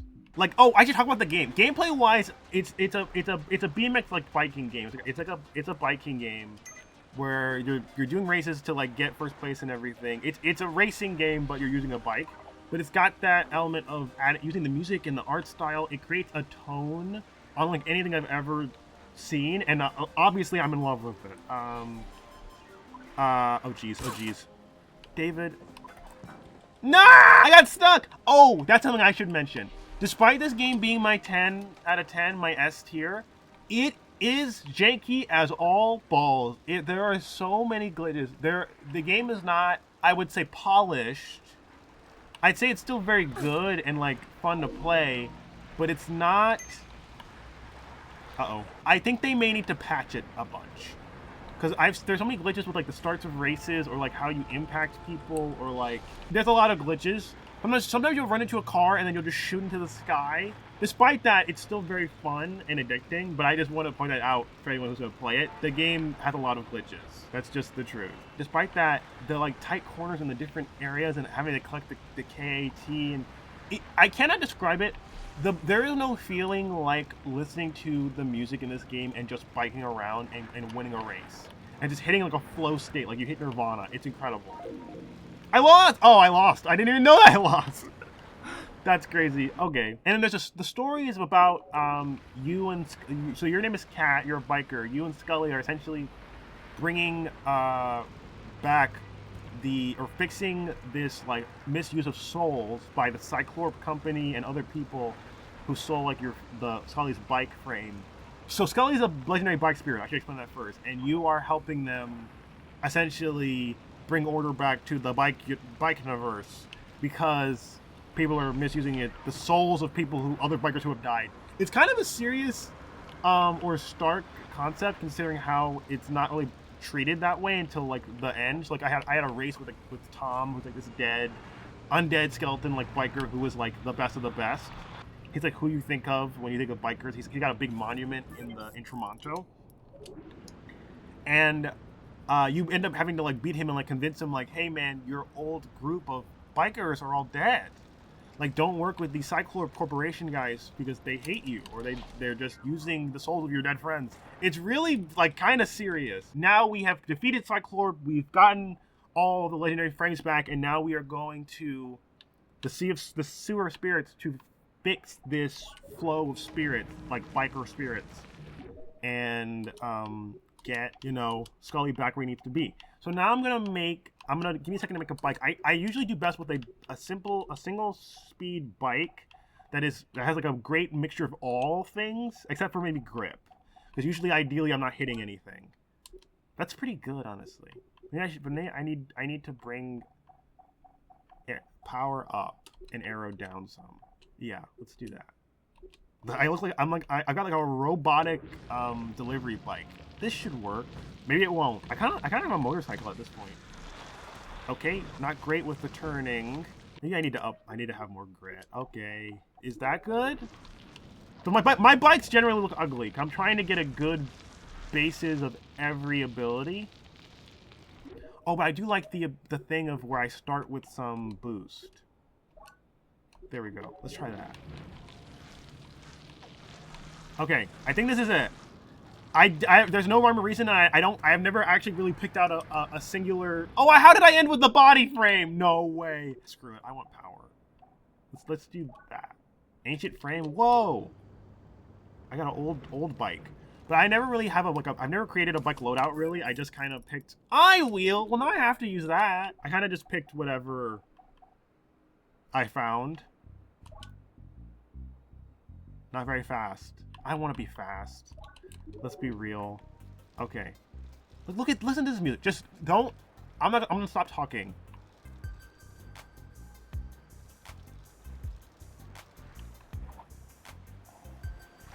The vibes are immaculate, am I right?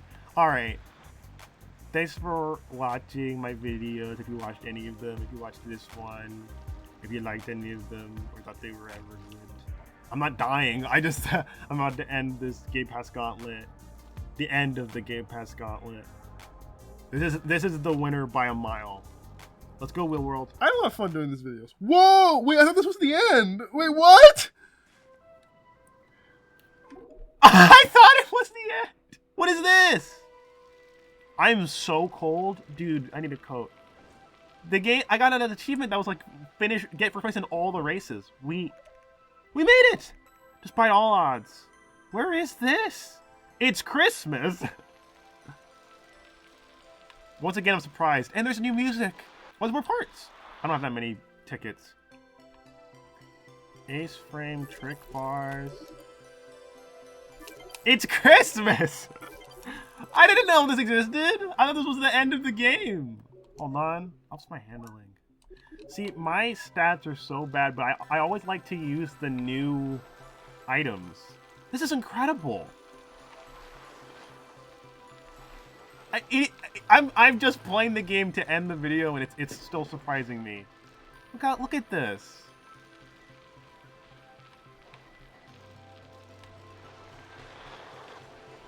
I mean, this is my S tier 10 times over. Wow. Are there more races? I got an achievement that was like complete all the races. Also, are these bikers were they just hanging out here? Yo, he's cool as heck. What's up, dude? What's going on, man? Scully. Finally made it back to Mount Send. The great shift is upon us. Whenever you're ready, make your way down the mountain path. Oh, I think it is. Okay, let's go. You seem pretty well equipped, but it can't hurt to have a little more boost, huh? Thanks, man. I'll see y'all later. David, you just embarrassed yourself in front of the coolest floating skull on the planet. Hup! Nah, who am I kidding? That's Scully. He did it again! Okay, there we go. Remember when I said I was like trying to 100% this? I never said I was good. I also love snow, like me, David, as a person. I would love to be here. Look at this. Uh-oh, I think we gotta go. All right, Cat, we're hitting the ridgeline. I'm so ready for it. Let's go. The moon's up there, in the distance. Wait, we're going to the moon? I forgot about this. To the moon. Thanks for watching. This game is awesome.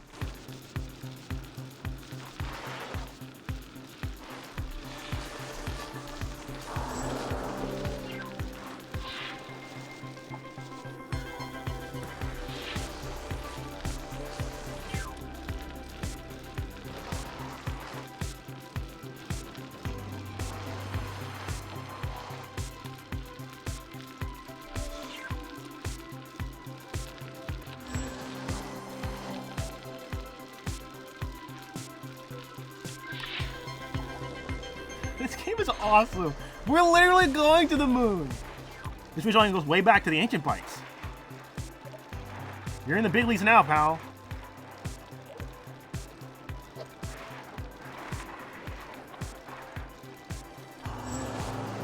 I did not mean for this to be like this, but it does feel like the end of like like this is a big celebration for the end of the Gauntlet. Ah! Am I right? Yippee! Oh. Stay on the road.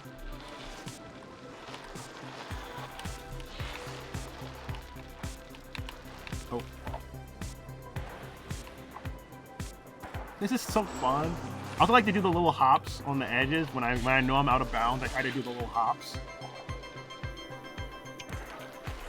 Not too shabby, Cat. Thanks. You've been tearing it up. I am kind of running into the edges. Michael Leonardo, I didn't know it, but you're a natural. God. And I know this is not what it's like to have a bike in like a city, but this is what I imagine it would be like. Okay, come on.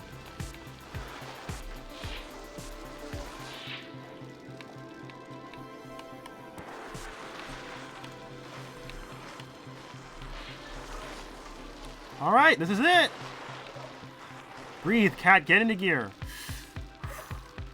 One last jump. I believe in you. We're going to the moon! This Gamepass Gauntlet meant a lot to me. I didn't think I could do it, and then I did it. Wow. Yippee! This is it. I can't look. Did we make it? We're flying! Are we flying? I can't tell. We're going to the moon. Come on, man. The spirits. They're awakening. They're coming with us. Oh, that's great. That's sweet. It's such a simple game, and there's so much that came from it.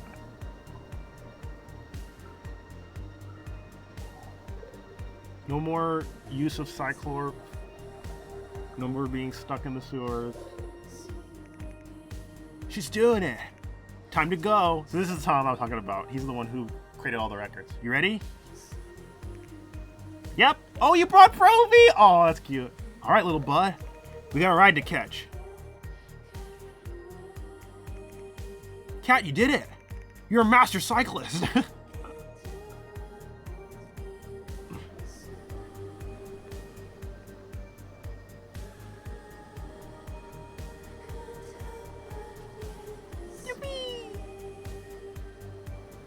How do we get down? Yay, perform the great shift. Wow. Best game ever. I'm not even done. I'm gonna be playing more of it. That was awesome. Thanks for watching, everybody. I'm gonna still be making videos. I have to take a break because I'm trying to finish out this end of this hectic work week and also get my school in order, but this did give me a lot of confidence that I could make more YouTube videos like this and quickly. And I hate to give Microsoft anything, but if you were playing a game every day, I would say Gamepass is worth it. I mean, my situation was kind of unique in that I was doing it for YouTube. But the fact that it has Real World on it, and Crisis, and RoboCop, and all these great games, Star Structure, was kind of worth it. Yippee! Alright. Now I gotta edit this this humongous video. Italians doing better. That's awesome. Donnie, Jules, June, and Orion, you have my heart. My soul is yours. I'm Kratos in God of War. And also, as someone who's trying to learn to make video games, it does make me. It does give you so much inspiration of like, it's fuel of like, what do you want to do? This game is awesome. Thank you for making the best game on the planet. I know it came out last year, but this is my game of the year. Wow. All right. Thanks for watching. This is the end of the Gamepass Gauntlet. I'll figure out what I'm going to do next on my channel. Put the tier list on the screen, the finalized tier list.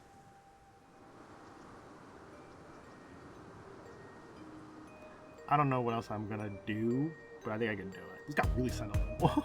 Anytime there's music, the real world soundtrack is on in the background, anything you're doing becomes like it has purpose behind it. All right, I'm actually done.